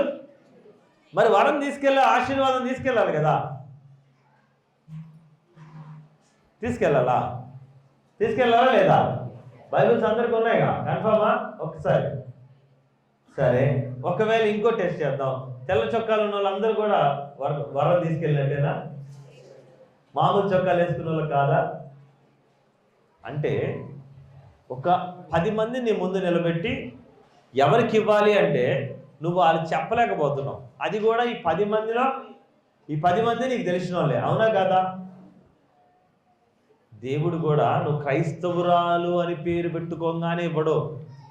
నువ్వు నిజంగా క్రైస్తవుడిగా దేవుణ్ణి మెప్పించగలుగుతున్నప్పుడు ఇస్తా ఉంటావు. ఏం చేస్తుంటాడు? ఇతని ఆస్తి 10 లక్షలు, అతని ఆస్తి 5 లక్షలు, అతని ఆస్తి 15 లక్షలు, అవతల ఆస్తి 20 లక్షలు, అవతల ఆస్తి 1 కోటి రూపాయలు, అవతల ఆస్తి 50 లక్షలు, అవతల ఆస్తి 15 లక్షలు. ఎవరి ఆస్తి కూడా సమానంగా లేదు. ఎవరి ఆస్తి కూడా అందరూ ఒకే లైన్లో ఉన్నారు. ఎందుకు అలాగా? ఆస్తిని బట్టి చెక్ చేస్తాం. అందరు ఎక్కడున్నారు? ఒకే లైన్లో ఉన్నారు. ఎవరి ఆస్తి కూడా సమానంగా లేదు. తెలుసా ఎందుకో? ఎవరు ఎంతగా ప్రేమిస్తున్నారో అంతగా దేవుడు దీవిస్తున్నాడు. గట్టిగా దేవుడు కూర్చుంటాం, గట్టిగా దేవుడు సిద్ధిద్దాం. ఎవరు ఎంతగా ప్రేమిస్తే దేవుడు అంతగా దీవిస్తాడు తప్ప లేకపోతే దీవించడు. ఇప్పుడు చెప్పు, నువ్వు అగ్నిగుండంలో పడేస్తే నీ కోసం ఎవరైనా వస్తారా? రారు అనేవాళ్ళు గట్టిగా దేవుడు చేతులు చూపించండి నాకు ఒకసారి. రారు అనేవాళ్ళు ఎంతమంది ఉన్నారు? రారు అనేవాళ్ళు ఎంతమంది ఉన్నారు?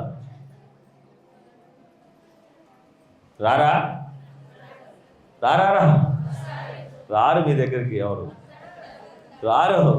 చేతులు వస్తారనే వాళ్ళు చేయి చూపించండి పోనీ. రావాలి అంటే నువ్వు నిజమైన విశ్వాసి అవ్వాలి. రాత్రి ఒకలాగా, పగులు ఒకలాగా, బాధ వస్తే ఒకలాగా, కష్టం వస్తే ఒకలాగా, మంచి జరిగితే ఒకలాగా, చెడు జరిగితే ఒకలాగా, ఎదుటోడిని తిట్టేటప్పుడు ఒకలాగా, నువ్వు ఎదుటోడికి మంచి చెప్పేటప్పుడు ఒకలాగా. అంటే multi types of behaviours. Aparichitudu cinema అందరు చూశారు కదా. చూసారా లేదా? అపరిచితుడు సినిమా టైప్ అన్నమాట. ఎప్పుడు ఎట్ట మాడుతున్నావు వాడికి తెలియదు, ఎదుటివాడికి కూడా. ఇట్లాంటి అపరిచితులు చాలా మంది వచ్చారు నా దగ్గర, నిజంగా చెప్తున్నా నేను. ఈ అపరిచితుల పరిస్థితి ఏంటంటే, అయ్యా నువ్వు దేవుడితో సిన్సియర్గా ఉండమంటే, అలా నువ్వు చెప్తావు కాబట్టి ఈరోజు పక్కా నేను సిన్సియర్ అంటారు అంతే. బయటికి వెళ్ళేలోపు అపరిచితులు బయటకు వచ్చేస్తాడు. సిక్స్ అనగానే జులపాలు పైనుంచి కిందికి వచ్చేస్తాయి. ఇంకా వాడు ఏం చేస్తాడో వాడికే తెలియదు. అది మర్రే చేస్తాడో, విశ్వాసాన్ని నాశనం చేస్తాడో, నౌతుల విశ్వాసాన్ని పాడే చేస్తాడో, ఆ కుటుంబాన్ని పనికి రాకుండా చేస్తాడో తెలియదు. సిక్స్ అని ఎంటుకలు బయటకు వచ్చినాయంటే కథం. ఆమెనా అంతే. అయ్యా ఇదేనా క్రైస్తవ జీవితంలో నేర్చుకునేది? ఇదేనా ప్రార్థన అంటే? దేనికైనా తెగించేవాడు వాడు, అంత ప్రేమించేవాడు క్రైస్తవుడు. దేనికైనా ప్రేమించాలి. అయ్యా నేను నా సంఘమును ప్రేమిస్తున్నాను, నేను నా దేవుణ్ణి ప్రేమిస్తున్నాను అంటే నువ్వు అపరిచితుడు కాదు అనే పరిస్థితి ఉండాలి. ఎందుకు అపరిచితుడు అని పేరు పెట్టాడు? ఎందుకు అపరిచితుడు అని సినిమాకు పేరు పెట్టుంటాడు? పరిచయం ఉన్నవాడైతే అయ్యా వీడు సుపరిచితుడు అని పెడతాడు, వీడు నాకు బాగా తెలుసు అని. ఎప్పుడు ఎలా ఉంటాడో తెలియని వాళ్ళందరూ కూడా అపరిచితులే, విశ్వాసులు కూడా. ఇక్కడ బాగానే ఉన్నారు. గుమ్మం దాటిన తర్వాత నువ్వేం మాట్లాడుతున్నావో ఎమ్మటే మీలో సిక్ అని మొదలు పెట్టింది అనుకో తలకాయ. నీ దగ్గర కూడా దేవుడు ఉంటాడా? ఉంటాడానా? నువ్వు అడిగి కూడా ఇతరా దేవుడు మాట మనలో మనకి. రాత్రి ఏమో దేవుడిని తిడతావు, పొద్దునేమో దేవుడి దగ్గర కూర్చుంటావు. నీకు కూడా ఇస్తే న్యాయమేనా? అయ్యా న్యాయమేనా? ఎంతమంది తిడుతున్నారు దేవుణ్ణి? ఇప్పుడేమో ఆదివారం బైబిల్, మిగతా 6 రోజులేమో వాడెవరో నేను తెలియదు, నాకెవరో తెలియదు అంటే ఇస్తాడా దేవుడు? అన్ని ఇస్తాడమ్మా? అన్నా మీరు ప్రార్థన చేస్తే అన్ని జరుగుతాయన్నా. నువ్వు చేస్తే ఎందుకు జరగవక్క? నేను ఒక్కడనే గాడిదకు పుట్టినా, మీ అందరు మనుషులకు పుట్టిరా? అయ్యా నేను మనిషినే, నువ్వు మనిషివే. వేరే వాళ్ళు ఉన్నారు, బయట ఉన్నారు, డైరెక్ట్గా దేవుడి దగ్గర నుంచి పుట్టుకొచ్చిన మనుషులు ఉన్నారు, బయట బిల్డప్ ఎత్తున్నారు. మీరు కూడా ఎత్తుకోవచ్చు. వాళ్ళని పట్టుకున్నా దేవుడే, ఇంకా వాళ్ళని తగ్గించే పరిస్థితి లేదు. కానీ నేను అలా కాదు, నేను మనిషికే జన్మించిన, నేను మనిషినే, కంపల్సరీ మనిషినే. అందుకే అంట నేను అన్నిటికన్నా పాస్టర్ కన్నా ముందు నేను మనిషిని. విశ్వాసి కన్నా నువ్వు కూడా ముందెవరు? మనిషి. షడ్రకు, మేషకు, అబద్ధంగోలు కూడా ఎవరు? వాళ్ళు హ్యూమన్స్, మనుషులు, దేవుళ్ళు కాదు. వాళ్ళు గొప్పోళ్ళు కాదు. గొప్పోడు అవ్వడానికి ముందు వాడు కూడా నీలాగా నాలాగా సామాన్యమైన మనిషి. గట్టిగా ఎవడు గొప్పోడు కాదు పుట్టుకతో. వాడి పద్ధతి, వాడి విశ్వాసము, వాడి నమ్మకము, దేవుణ్ణి వాడి ప్రేమించే విధానాన్ని బట్టి వాడిని దేవుడు గొప్పోడిగా చేస్తా ఉంటాడు. గట్టిగా అర్థమైన గట్టిగా తెలుసుకుందాం. నీ పద్ధతిని మార్చుకో. నీకు దేవుడి పైన ఎంత త్యాగం చేయగలవు, ఎంత ప్రేమించగలవు అనేది నువ్వు చూపించు. Prove your self. ఏమి చూపించను, నేను ఏమి చేయను, కానీ దేవుడు నాకు అన్ని చేసేయాలంటే కుదిరిద్దా? అట్లా అన్ని చేస్తే నీకే ఒక మాట చెప్తా. ఈ భారతదేశంలో నీ ఊర్లో అందరి ఆస్తి ₹1,00,00,000 ఉందా? అట్లా అందరి ఆస్తి ₹1,00,00,000 ఉంటే కిలో కూరగాయలు కూడా పందానికి వస్తే ₹1,00,000 కొంటారు ఒక్కొక్కడు. అవునా కాదా? ఎవడు తక్కువ పండిడు? దేవుడికి అన్నీ తెలుసు. ఎవరిని ఎంత ప్రేమిస్తున్నారో అంతే వాడికి ఇవ్వాలని. ప్రేమించినట్టు నటించే వాడికి ఏం చేయాలో కూడా he knows very well about. ఆయనకి బాగా తెలుసు. నటించేవాడికి నేను ఎన్నోసార్లు చెప్తా, నేను నటించేవాడికి కూలి దొరుకుతుంది, జీవించేవాడికి మాత్రమే జీవితం దొరుకుతుంది. దేవుడి దగ్గర నువ్వు నటిస్తే నీకేం దొరుకుతుంది? ఆ రోజు తిండి వెళ్ళడానికి, ఆ నెల బతకడానికి కూలి మాత్రమే దొరుకుద్ది. కానీ దేవుడి దగ్గర ఆ ప్రేమతో నువ్వు జీవిస్తే నీకు మొత్తం జీవితమే దొరుకుతుంది. గట్టిగా మరి నటిస్తారా, జీవిస్తారా? రాజు వచ్చి ఏమంటున్నాడు తెలుసా? 3 వేస్తే 4 అయినారేంట్రా అని వెళ్ళి రాజు కన్నీరుతో అడుగుతున్నాడు. చూడండి ఒక మాట, లాస్ట్ మాట 25వ వచనం చదువు. చదివేస్తే చదువు. అందుకు రాజు, నేను 4 మనుషులను బంధకంలో లేక అగ్నిలో సంచరించడం చూచున్నాను, వారికి హాని ఏమీ కలగలేదు. 4వ వారి రూపము దేవతల రూపం పోలినను గమనించగలిగాను. అంతలో నెబుకద్నెజరు మండుచున్న గుండము వాకిలి దగ్గరకు వచ్చి, షడ్రకు, మేషకు, అబేద్నెగోయైన వారులారా, మహోన్నతుడగు దేవుని సేవకులారా, గట్టిగా దేవుని ఆమేన్ హల్లెలూయా. ఎవడైతే నా దేవుని తప్ప నీ దేవుని మొక్కద్దు నేను చంపేస్తా అన్నాడు, వాడు వచ్చి గుండం దగ్గర ఏం మాట్లాడుతున్నాడు? మహోన్నతుడగు దేవుని సేవకులారా, దేవుడి సేవకులారా అని మాట్లాడుతున్నాడు. గమనించు. నేను అందుకే చెప్తున్నాను, నువ్వు ఇక్కడ విశ్వాసివే, నేను ఒప్పుకుంటా. నా మందిరంలో నువ్వు మంచి విశ్వాసివి, నమ్మకమైన బిలీవర్వి, నేను నమ్ముతున్నాను. కానీ బయటికి వెళ్ళిన తర్వాత అగ్నిగుండము ఇక్కడ లేదు. ఏడుంది? బయట ప్రపంచంలో మండుతా ఉంది. ఎక్కడ మండుతుంది? నీ చుట్టూ ఉన్న ప్రపంచంలో, నువ్వు చేస్తున్న వ్యాపారంలో, నువ్వు ఇంట్లో, నీ కుటుంబంలో, నీ చుట్టూ కూడా అదే మండుతుంది అగ్నిగుండము. అనుక్షణము పరీక్ష. ప్రతి రవ్వలో కూడా నువ్వేంటి అని చూసేది ఎక్కడ మండుతుంది? బయట మండుతా ఉంది. అక్కడ నీతో పాటు దేవుడు ఉన్నాడు అని అంటున్నారా లేదా? అక్కడ నిన్ను పిలుస్తున్నారా? మహోన్నతమైన దేవుడి విశ్వాసి, ఫలానా సువార్తమ్మ, ఫలానా పరిశుద్ధమ్మ, ఫలానా రాహేలమ్మ, ఫలానా డేవిడ్ రాజ్, ఫలానా అని నిన్ను ఎవరైనా పిలుస్తున్నారా? అబ్బా, ఇతనిలో దేవుడు ఉన్నాడు, గమనించమని చెబుతున్నారా? ఒకవేళ చెప్పకపోతే నువ్వేం చేయనట్టు? దేవుణ్ణి ప్రేమించనట్టు. ఏం చేయనట్టు? దేవుణ్ణి. ఎంతమంది చెప్తున్నారు? ఐఎమ్ లవింగ్ మై గాడ్, నేను యేసుక్రీస్తు ప్రభువారిని ప్రేమించున్నాను.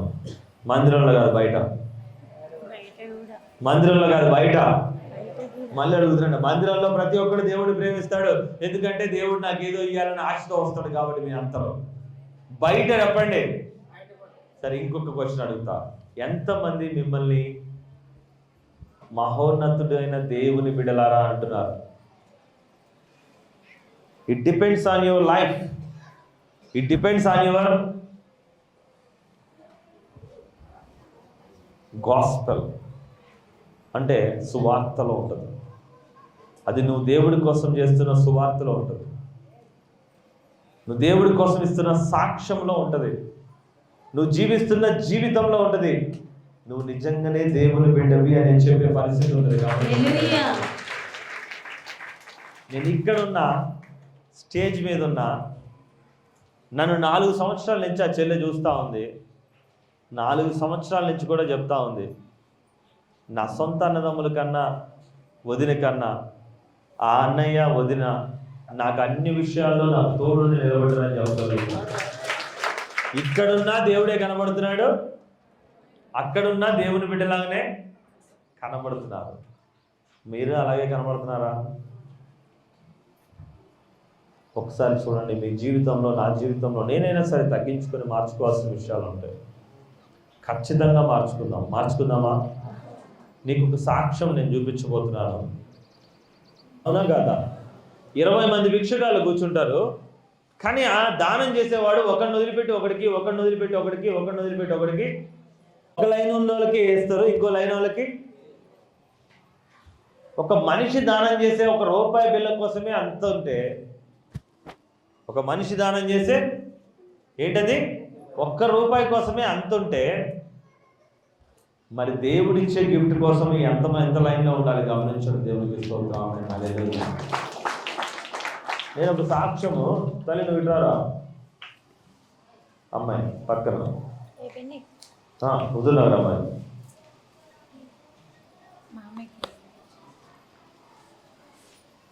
ఎందుకంటే నేను అడుగుతా ఉన్నా దేవుణ్ణి, అయ్యా సంతానం కోసము పిల్లల్ని పట్టుకొని వచ్చాక సాక్ష్యం కాదు, సంతానం అందిన తర్వాతే సాక్ష్యం చెప్పాలి. అవునా కాదా? ఇది ఖచ్చితంగా దేవుడు మరి మన సంతానాలను దేవుడు మన సంఘంలో మళ్ళీ వరాలుగా ఇస్తున్నాడా లేదా చెక్ చేయాలి కదా. నాకు అన్ని వరాలు సమృద్ధిగా ఉంటున్నాయా లేదా అని. ఇందామా, ఏ ఊర్రా మీది? వినపడలా? దగ్గర పెట్టుకో. హుజూర్నగరా? దేవుడు మందిరంలో నీకు వివాహము దేవుని నమ్మే వాళ్ళతో అయిందా? ఎప్పుడైంది? ఏంటి నీ సాక్ష్యం ఏంటి? అమ్ముందా? అమ్మ రాలే. కానీ నేను ఈ అమ్మాయి సాక్ష్యం చెప్తాను. ఇప్పుడు నువ్వు ప్రెగ్నెంటా? ఎన్నో నెల? 7 నెలల. ఈ అమ్మాయిని గమనించండి. తను చెప్పలేకపోయినా నేను చెప్తున్నాను. తను వాస్తవానికి నువ్వు స్పోర్ట్స్ ప్లేయరా? కబడ్డీ ఆడతావు కదా? కబడ్డీ ఆడతావు, కెప్టెన్. కబడ్డీలో క్యాప్టెన్గా స్టేట్ లెవెల్ స్పోర్ట్స్లో ఆడే అమ్మాయి తను. వాళ్ళ కుటుంబాల్లో వివాహాలు కంపల్సరీ ఈ వయసు వచ్చింది అంటే చెయ్యాలి అనే కొన్ని పట్టుదలలు ఉంటాయి. వివాహం చేసేటప్పుడు ప్రార్థనలతో పాస్టర్ గారు వాళ్ళు పూర్తిగా వింటారో లేదో తెలియదు. అమ్మాయి మాత్రం వివాహం చేసుకొని వెళ్ళిన తర్వాత మందిరానికి రానిచ్చే పరిస్థితి లేదు. అవునా? గట్టిగా మాట్లాడు. అవునా? మందిరానికి రానిచ్చే పరిస్థితి లేదు. అమ్మాయి బాధపడతా ఉంది. అయ్యో అన్నయ్య, మావయ్య అంటది, మావయ్య నన్ను మందిరానికి రానివ్వట్లేదు, నా పరిస్థితి ఇలా ఉంది, దేవుడు నాకు సంతానం కూడా ఇవ్వాలి అని ప్రార్థన చేయండి అంటే, సరేమ్మా. వాళ్ళ అమ్మగారు మాత్రం మందిరానికి నడుస్తూ ఉంది. అమ్మాయి ఎప్పుడైనా అవకాశం దొరికితే వద్దాం అంటే ఫస్ట్ టైం ప్రెగ్నెన్సీ అందుకుంది. వాస్తవానికి ఇక్కడి నుంచి ఫలం తీసుకెళ్లారు, దేవుని ఫలం వాళ్ళ అమ్మగారు తీసుకెళ్ళి ఇచ్చిన తర్వాత ఫస్ట్ సంతానం అందుకుంది. గట్టిగా దేవుని స్తుతిద్దాం. అందింది అని ఆనందం ఉంటే ఫస్ట్ డాక్టర్ బెడ్ రెస్ట్ అన్నాడు. అవునా? ఫస్ట్ డాక్టర్ ఏమన్నారు? Bed rest. మొదటి నెల అయిపోయింది, 2వ నెల అయిపోయింది, బెడ్ రెస్ట్ నుంచి 3వ నెల అయిపోయిన తర్వాత ఇంక ఈ పిండం తీసేయాలని మొదలు పెట్టారు. అవునారా? నిలబడదు పిండం, కంపల్సరీ ఈ పిండం నిలబడేది కాదు, పోవటమే.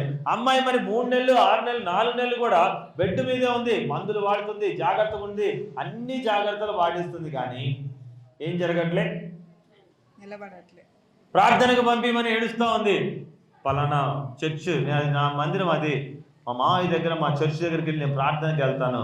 ప్రార్థన ఏమన్నా ప్రార్థనకు పోయే ప్రసక్తే లేదు. అవునా? వినపడ్డాడు చెప్పు. అవును, పంపిలే మా వాళ్ళు కూడా.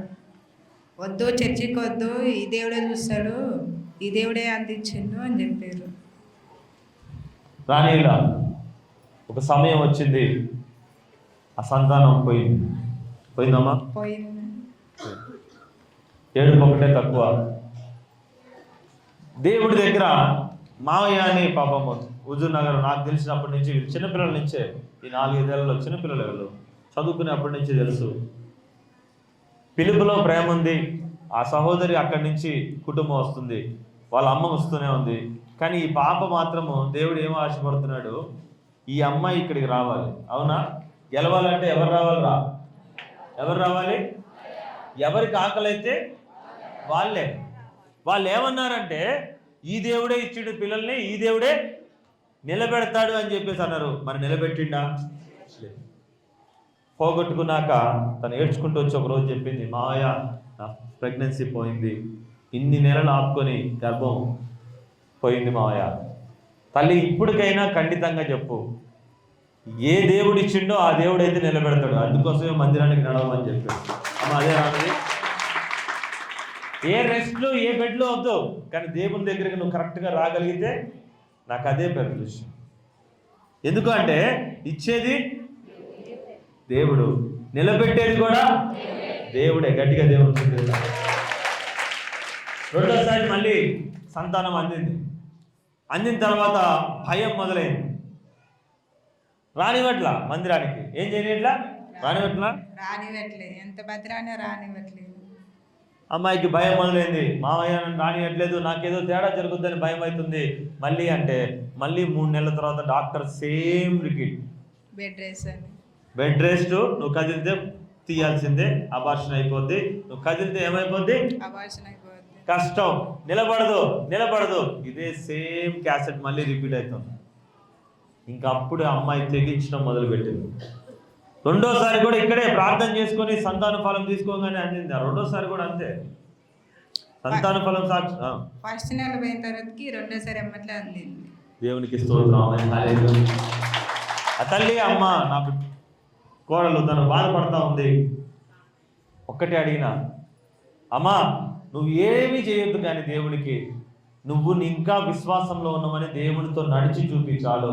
మందిరానికి రా. మామయ్య నన్ను బెడ్ రెస్ట్, లేకుంటే ఏమైంది? అబార్షన్ అయితే డాక్టర్లు చెప్పారు. అమ్మా ఇన్ని రోజులు పోయినసారి అలాగే ఉన్నాం, నిలబడిందా? డాక్టర్ల దగ్గర 10 లక్షలు ఇచ్చి పోగొట్టుకున్నా ఎవడు కూడా డాక్టర్ వల్ల అయింది అంటారాయా? ఎవడైనా 10 లక్షలు టెస్ట్ ట్యూబ్ బేబీ వేసుకో, గుస్ట్ బేబీ వేసుకో, లేకుంటే గుండెకి ఆపరేషన్ చేయించుకో, 50 లక్షలు తగలే ఆమె చేతిలో. నీ ఆస్తి అంతా అప్పులు పాలవు. కానీ అయింది అంటే ఎవడైనా డాక్టర్ వల్ల అయింది అంటారా? అనరు. నడుచుకుంటూ పోయేవాడు స్ట్రెచ్చర్ మీద బెడ్ మీద మోసుకొచ్చినా ఈ డాక్టర్ సరిగ్గా చూడలేదనే మాట అయినా అంటారా? అనరు. కానీ చర్చికి వెళ్ళేవాడికి మాత్రం అచ్చి అని తుమ్మితే అగ్గో నువ్వు చర్చికి వెళ్ళావు, తుమ్ములు వచ్చినాయి అంటాడు. ఏమొచ్చి ఎక్కడికి వెళ్ళావు? నువ్వు చర్చికి వెళ్ళావు, నీకు వచ్చి నీ తుమ్మేరా, అవతల పోతుండే ప్రాణాలు. వచ్చింది ఏంటి? తుమ్ము చీరితే పోద్ది, కానీ అవతల ప్రాణం పోయినా చూడరు. కానీ ఇక్కడ వీడు తుమ్మితే క్రైస్తవుడిగా తుమ్మినాడు. అదే పరిస్థితి ఈ బిడ్డ కూడా వచ్చింది. వాళ్ళ భర్తను నేను ఇంతవరకు చూడలే, కానీ తను పట్టుదల పట్టింది. ఏమనంటే నేను కంపల్సరీ దేవుని మందిరానికి నడుస్తా. నిలబెట్టకపోవడం ఆయన ఇష్టం. నిలబెట్టకపోవడం ఎవరి ఇష్టము?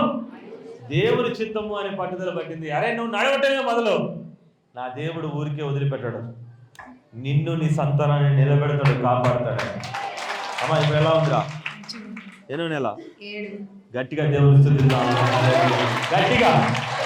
నేను ఎందుకు బిడ్డను పిలిచి ప్రార్థన చేయడానికి, మీ అందరి ప్రార్థన కోసం ఆశపడే ఈ సాక్ష్యాలు ఇప్పటి నుంచి నేను చెప్పిస్తున్నాను. సాక్ష్యాలు ఎందుకు కొన్ని రోజులు నేనే ఆపినా, సంతానం ఉన్న వాళ్ళు ఆగండి అని. కానీ ఇప్పుడు అందరికీ సాక్ష్యము. నార్మల్ డెలివరీతో ఇక్కడే మళ్ళీ మన దగ్గరకు వచ్చి నిలబడాలి అమ్మాయి. అవునా? మనకంత ప్రేమ ఉందా? చూద్దామా ప్రేమనే? చేతులు ఎత్తి ప్రార్థన చేద్దాం బిడ్డ కోసం. మహాపరిశుద్ధ తండ్రి గొప్పద వేసేనైనా మేము ప్రార్థించుండగా అయ్యా నాయకు కోడలు అయ్యా మేమందరము కూడా ఇష్టముతో అయ్యా చెల్లెలు కావచ్చు, ప్రతి ఒక్కరికి నా బిడ్డ ప్రభు తండ్రి ఆ తోడబుట్టింది కావచ్చు, ఏ రకంగా మేము పిలిచినాను మా ప్రార్థన తన మీద ఉంచండి, కాపుదల తన మీద ఉంచండి. తన పైన తన సంతానం పైన ప్రభు తండ్రి అత్యధికమైన శ్రేష్టమైన ఈ రోజు నుంచే కాపుదల కంచెను ఉంచండి. మా రక్తము క్రీస్తు రక్తమును బట్టి ఆ బిడ్డకు మీరు ఇచ్చిన అభిషేకమును నేను నిలబెట్టుటకు తండ్రి యేసయ్యా ఈరోజు మేము ప్రార్థించుండగా ఈ యొక్క సంతానమును అయా గొప్పగా మీరే నార్మల్ డెలివరీతో వచ్చే వరకు నేను అనుక్షణము మీ హస్తములు కాపుదల గురించి క్షేమంగా నిలబెట్టమని యేసు నామములో అడుగుచున్నాము తండ్రి. సాక్ష్యం చెప్తావా? ఒక్కసారి 5వ నెలకి మంచి లేదంటే మాయ అనేది కింద జారింది, బ్లీడింగ్ ఎప్పుడైనా అయితే తెలీదు అని చెప్పారు డాక్టర్లు. అయితే మొన్న స్కానింగ్ చెప్తే మామయ్యని అడిగిన, మా అమ్మ వచ్చింది, నేను రాలే 2 నెలల దాకా రానీలే మా అత్తయ్య వాళ్ళు రానిపోతే మాయ కిందకి అయింది, అటు ప్రయాణం చేస్తున్నా అక్కడి నుంచి ఖమ్మానికి వస్తున్నాయి ఏమైనా అయితే అని చెప్పారు. మళ్ళీ మన స్కానింగ్ తీపించుకుంటే 7 నెలలకి ఏం కాదు, మాయ అనేది పైకి పోయింది, నీకు ఏ టెన్షన్ లేదు, మంచిగా అని చెప్పి ప్రయాణం చేస్తే మాయ కిందికి వచ్చింది డాక్టర్ అన్నారు. కాబట్టి నీకు ఎప్పుడైనా అవార్షన్ అవ్వచ్చు, అదవ్వచ్చు. మరి 7వ నెలకి చేసినప్పుడు ఆ మాయ ఆటోమేటిక్ అదే పైకి వెళ్ళింది అంటే ఎవరైనా థాట్ బిట్ లాగారా? అసలుకి ఎవరికి అటు మాయ అనేది పైకి రాదు. కొంతమందికి అవార్షన్ అయిపోయింది, కొంతమందికి ఎమ్మట్లో పడిపోయింది. అతను నీకు దేవుడు రా, దేవుడే బతికిచ్చిండు అని చెప్పారు. అంటే ఇక్కడ దేవుడు లేకుండా చేస్తుంటారా? దేవుడు లేకుండా జరుగుతుందా? అంటే కడుపులో ఉన్న ఆ యొక్క గర్భసంచిని కూడా నిలబెట్టగలుగుతాం. మీరు తెలుసుకోవాలి, దోశలు పట్టేటప్పుడు అందరి దోశలు నిండదు. అడిగేటప్పుడు కన్నీరు నిజమైన మనసుతో వచ్చి నువ్వు ఏడవాల్సిన పనే లేదు. మంచి మనసుతో దేవుడికి నువ్వు నచ్చుతా ఉంటే ఇక్కడ ఉన్నది యేసుక్రీస్తు ప్రభువారు, ఆయన ఖచ్చితంగా ఇస్తారు. మళ్ళీ పోరేయండి ప్రభా, నేను నీ మందిరానికి వస్తున్నా, మళ్ళీ ఎందుకు పోద్ది మాయ, నాకు ఎందుకు వచ్చినా, నాకెందుకు అభాషణ అవుద్ది, నాకు దేవుడు నువ్వు కాపాడవా ఆ నమ్మకము ప్రభు తన విషయంలో జరిగించాడు, రుజువుపరిచాడు. గట్టిగా దేవుడు ఆమేన్. అప్రియమైన సహోదరి సహోదరులారా, నేను ఎక్కువగా సమయం తీసుకోదలుచుకోలేదు కాబట్టి ఈరోజు తక్కువ సాక్ష్యంతో సరే మైక్ ఉండమా? అది కూడా పట్టుకోండి, 2 పట్టుకోండి. లుంగికింది కనీసం పట్టుకో. అయ్యా అందరికి వందనాలయ్యా. నేను ఈ మందిరం రాబట్టి 14 సంవత్సరాలు. నాకు ఎన్నో బాధలు వచ్చినాయి, ఎన్నో ఇబ్బందులు వచ్చినాయి, ఎన్నో ఇరుకులు వచ్చినాయి, ఎన్నో శ్రమలు వచ్చినాయి. ఎన్ని శ్రమలు వచ్చినాయి నేను దేవుని వదిలిపెట్టలా, ఎన్ని కష్టాలు వచ్చి వదిలిపెట్టలా. నాకు పొలం అయిన వారు కాని వారు నన్ను వెలివేసారు. నిన్ను వెలివేస్తే నేను ఒక్కటే పోయినా, చేసినాక పోయినా. ఈ కులానికి చెప్పాలా, పెద్దమంది ఎవరో చెప్పాలా, చేసినాక పోయినా. అయ్యా నా పరిస్థితి ఇట్లా ఇట్లా నన్ను వెలివేసారు, మరి సంగతి అన్న. ఏసఐ గారు రేపు పొద్దున వస్తా పోరాడు. అటువంటి ఏసఐ గారు వెనకనే వచ్చాడు. గొట్టెక్కొక్కని బాగా షాక్ పీకాడు. బిడ్డ ఏలన్న మాట చంపుతా మిమ్మల్ని అని గట్టిగా బెదిరించి వారికి ఇచ్చి నన్ను మళ్ళీ అందరితో క్షమాపణ చెప్పించాడు. అందరూ వచ్చి నా చేతులు పట్టుకొని క్షమాపణ అడిగారు. నన్ను ఎంతో ఇబ్బంది పెట్టి, ఎన్నో ఇరుకులు పెట్టారు. ఎంతో కష్టపెట్టిన నేనైతే దేవుని అయితే వదిలిపెట్టలే. నేను అదే మూమెంట్ తిరుగుతాను. నాకు ఎన్ని బాధలు వచ్చినాయి, ఎన్ని రోగాలు వచ్చినా, ఎన్ని అదాలు వచ్చినా నేను దేవుని అయితే వదిలిపెట్టలే. 14 సంవత్సరాలు ఇదే చేసి తిరుగుతాను.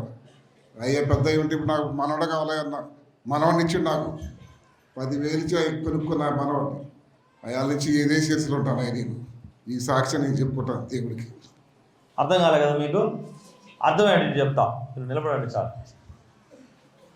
దేవుని దగ్గర ఆయన ప్రేమను చూపిస్తా ఉన్నాడు. 14 సంవత్సరాల నుంచి ఇక్కడ మందిరంలో ఉన్నప్పుడు సామాన్యంగా కొన్ని ప్రాంతాల్లో ఉంటుంది. ఇందాకే చెప్పిన, మీరు క్రిస్టియన్స్ అయ్యారు కాబట్టి మీరు తుమ్మినా వెక్కిరిస్తారు, అవునా కదా?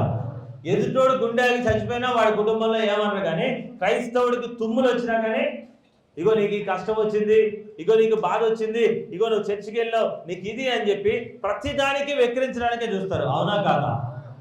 అలాగే ఈ పెద్ద ఆయనకి ఎన్నో రకాల మాటలు, ఎన్నో రకాల సమస్యలు. మీకు తెలుసో లేదో, ఇక్కడ నిలబడ్డ ఆయన ఈ పాటికి చనిపోయి 10 సంవత్సరాలు అవ్వాలో. అవునాయా? ఎప్పుడో సరిపోవాలి. ఎప్పుడో హార్ట్ పేషెంట్, ఎప్పుడో నడువును పడిపోయిన మనిషిరా. ఈ రోజు కాదు, ఏనాడో. ఎప్పుడో చనిపోలేను. ఈయన మందిరానికి రాకుండా డైవర్ట్ చేయడానికి ట్రై చేశారు. మళ్ళీ భయంకరమైన వ్యాధి వచ్చినప్పుడు మళ్ళీ, ఎందుకంటే నాన్నగారు చనిపోయిన తర్వాత ఏదేదో చేసి, ఎక్కడ చేసి నువ్వు మంచి కాడికి నేను పోనీకుడు చేస్తుంది అపోవాలి. ఏం చేస్తే మంచి మనిషి కాడికి కానీ, మంచి సేవకుడి దగ్గరికి కానీ పోనేది, కానీ అబద్ధాలు చెప్పే వాళ్ళ దగ్గరికి మాత్రము ఎల్లు ఎల్లు ఎల్లు, ఎందుకంటే నువ్వు వాడిని నేను ఎక్కడ తీసుకొస్తున్నావు, నా దగ్గరికే చేస్తాను నరకానికి అని. దానికి వీళ్ళిద్దరికి ఎట్లుంటుంది? ఫ్రెండ్షిప్ ఉంటుంది, ఉండదా? ఫ్రెండ్షిప్. ఈయన చంపడానికి ఎన్నో రకాల మాటలు, ఎన్నో రకాల సమస్యలు, అడుగడుగున ఎన్నో శోధనలు, ఎన్నో ఇబ్బందులు. ఊరు వెలేసింది ఈ మధ్యనే. మళ్ళీ అయ్యా నువ్వు వద్దు మాకు వెలేసి, నిన్ను అది చేస్తావు, నేను ఇది చేస్తావు, నిన్ను ఏదేదో చేస్తావు. ఇదేనా మనుషుల యొక్క ప్రేమ? ఇదేనా బంధువర్గం చుట్టూ మనుషులు కోరుకునేది? ఒక ఇల్లు మధ్యలో, 4 ఇల్లుల మధ్యలోనే ఇల్లు ఎందుకు కట్టుకుంటున్నారా? 4 ఇల్లులు నుంచోకనే మధ్యలో ఇల్లు ఎందుకు కట్టుకుంటారు? అడవిలో ఎందుకు కట్టుకుని వాడు సొంతంగా తోడు కోసం, అవునా కాదా? జంతువుల నుంచి అయినా, పులుల నుంచి అయినా, ఎలుగుబిడ్డల నుంచి అయినా, దొంగల నుంచి అయినా, ఎవరి నుంచి అయినా నలుగురం కలిస్తే మంచిదని ఒక ఊరులాగా, ఒక ప్రాంతం లాగా కట్టుకోవడానికి ఉంటే, అందులోంచి నువ్వు బయటకు వెలవేయబడితే అది న్యాయమేనా? ఇంకా మనం అలాంటి ప్రపంచంలోనే ఉన్నాం. ఆ రోజు అలాంటి బాధలో ఉన్నప్పుడు ఆయన అనుకున్నాడంట, అయ్యా ఎప్పుడు నువ్వే నన్ను నిలబెట్టావు, ఇప్పుడు కూడా నువ్వే నన్ను నిలబెట్టాలి. ఊరు ఒకవైపు, నేను ఒకవైపు. మొత్తం ఒకవైపు, ఒక్కనే ఒకవైపోయా. 200 మంది కలిసి నేను ఒక్కడే నా కొడుకు, నేను ఇద్దరం 200 మంది ఎక్కడికి వచ్చినప్పుడు ఏసై ఒకటే మొత్తం. దేవునికి స్తోత్రం. మొత్తము 200 మంది ఒకవైపు, ఈయన కుటుంబం మాత్రమే ఒక్కవైపు. దేవుడు ఈ వీరినే గెలిపించున్నాడంట. గట్టిగా దేవుడు. అయ్యా నేను అది చెప్తున్నా. నేను పెద్ద ఆయన ప్రేమ చూడండి. దేవుడికి ఏమిస్తే ఆయన ఈ రోజు వరకు ఏం చూసి ఇక్కడ ఈ మందిరంలో స్థిరంగా 14 సంవత్సరాల నుంచి ఉన్నాడు. పోనీ ఆయన ఏమైనా దేవుడు అన్యాయం చేసిండా మరి మందిరంలో ఉంటే? అయ్యా ఏనాడు అన్యాయం తెలియదు నాకు. మీకు ఇల్లు ఉందా? ఇల్లు ఇచ్చాడా దేవుడు? ఇల్లు ఇచ్చిండు. ఒక అరకర పొలం కొనుక్కున్నాను. అరెకరం మంచిగా పొలం. నా పిల్లలుగా నేను పిల్లలు, మంచిగా మనవళ్ళు, మనవరాళ్ళు, సంతోషం. కుటుంబము, సంతోషము. అందరికి దేవుడు నన్ను అన్నింటిలో గెలిపించుకుంటూ వస్తాడు. ఆయన నన్ను ఈయన ఈ ఎన్ని వయసులో కూడా ఇంట్లో లేదు. ఈ వయసులో కూడా ఇంట్లో లేరు. ఆయన ఈ వయసులో కూడా దేవుడు ఆయన కావాల్సిన వ్యాపారము, పోషణ ఇచ్చి నిలబెడుతున్నాడు. ఎవడో అంటాడు కదా, యేసయ్య నాకేమిచ్చాడు? అసలు యేసయ్య నువ్వు ప్రేమ ఇయ్యాలి కదరా. ముందు ప్రేమ ఇవ్వాలి యేసయ్యకి. నువ్వు ప్రతి ఒక్క దాంట్లో కూడా యేసయ్యకి ముందు నువ్వు ప్రేమ ఇయ్యాలి కదా. ప్రేమిస్తే ఆయన నీకు అన్ని ఇస్తాడు. అవునా కదా? గట్టిగా జవాబు. నువ్వు ప్రేమించకుండా ఏమి ఎవడు యేసయ్య కాదు, ఎవడు.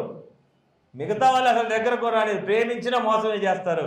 కానీ యేసయ్య మాత్రం న్యాయంగా ప్రేమిస్తే చాలు, నీకు అన్నీ ఇస్తారు. ప్రార్థన చేసుకుందాం, మోకాళ్ళ మీదకి వద్దాం. ఒక్కసారి నువ్వు నిజంగా దేవుణ్ణి ప్రేమిస్తున్నావా? ఒకవేళ పరీక్ష వస్తే నువ్వు నిజంగా పరీక్షలో నిలబడతావా? నీకు అంత ప్రేమ ఉందా అనేది ఒకసారి ఆలోచించు. ఆ పెద్ద ఆయన ఒక ఊరు వచ్చింది వెలివేయడానికి వస్తే, ఊరు కన్నా నా దేవుడు గొప్ప అని నిలబడ్డాడు.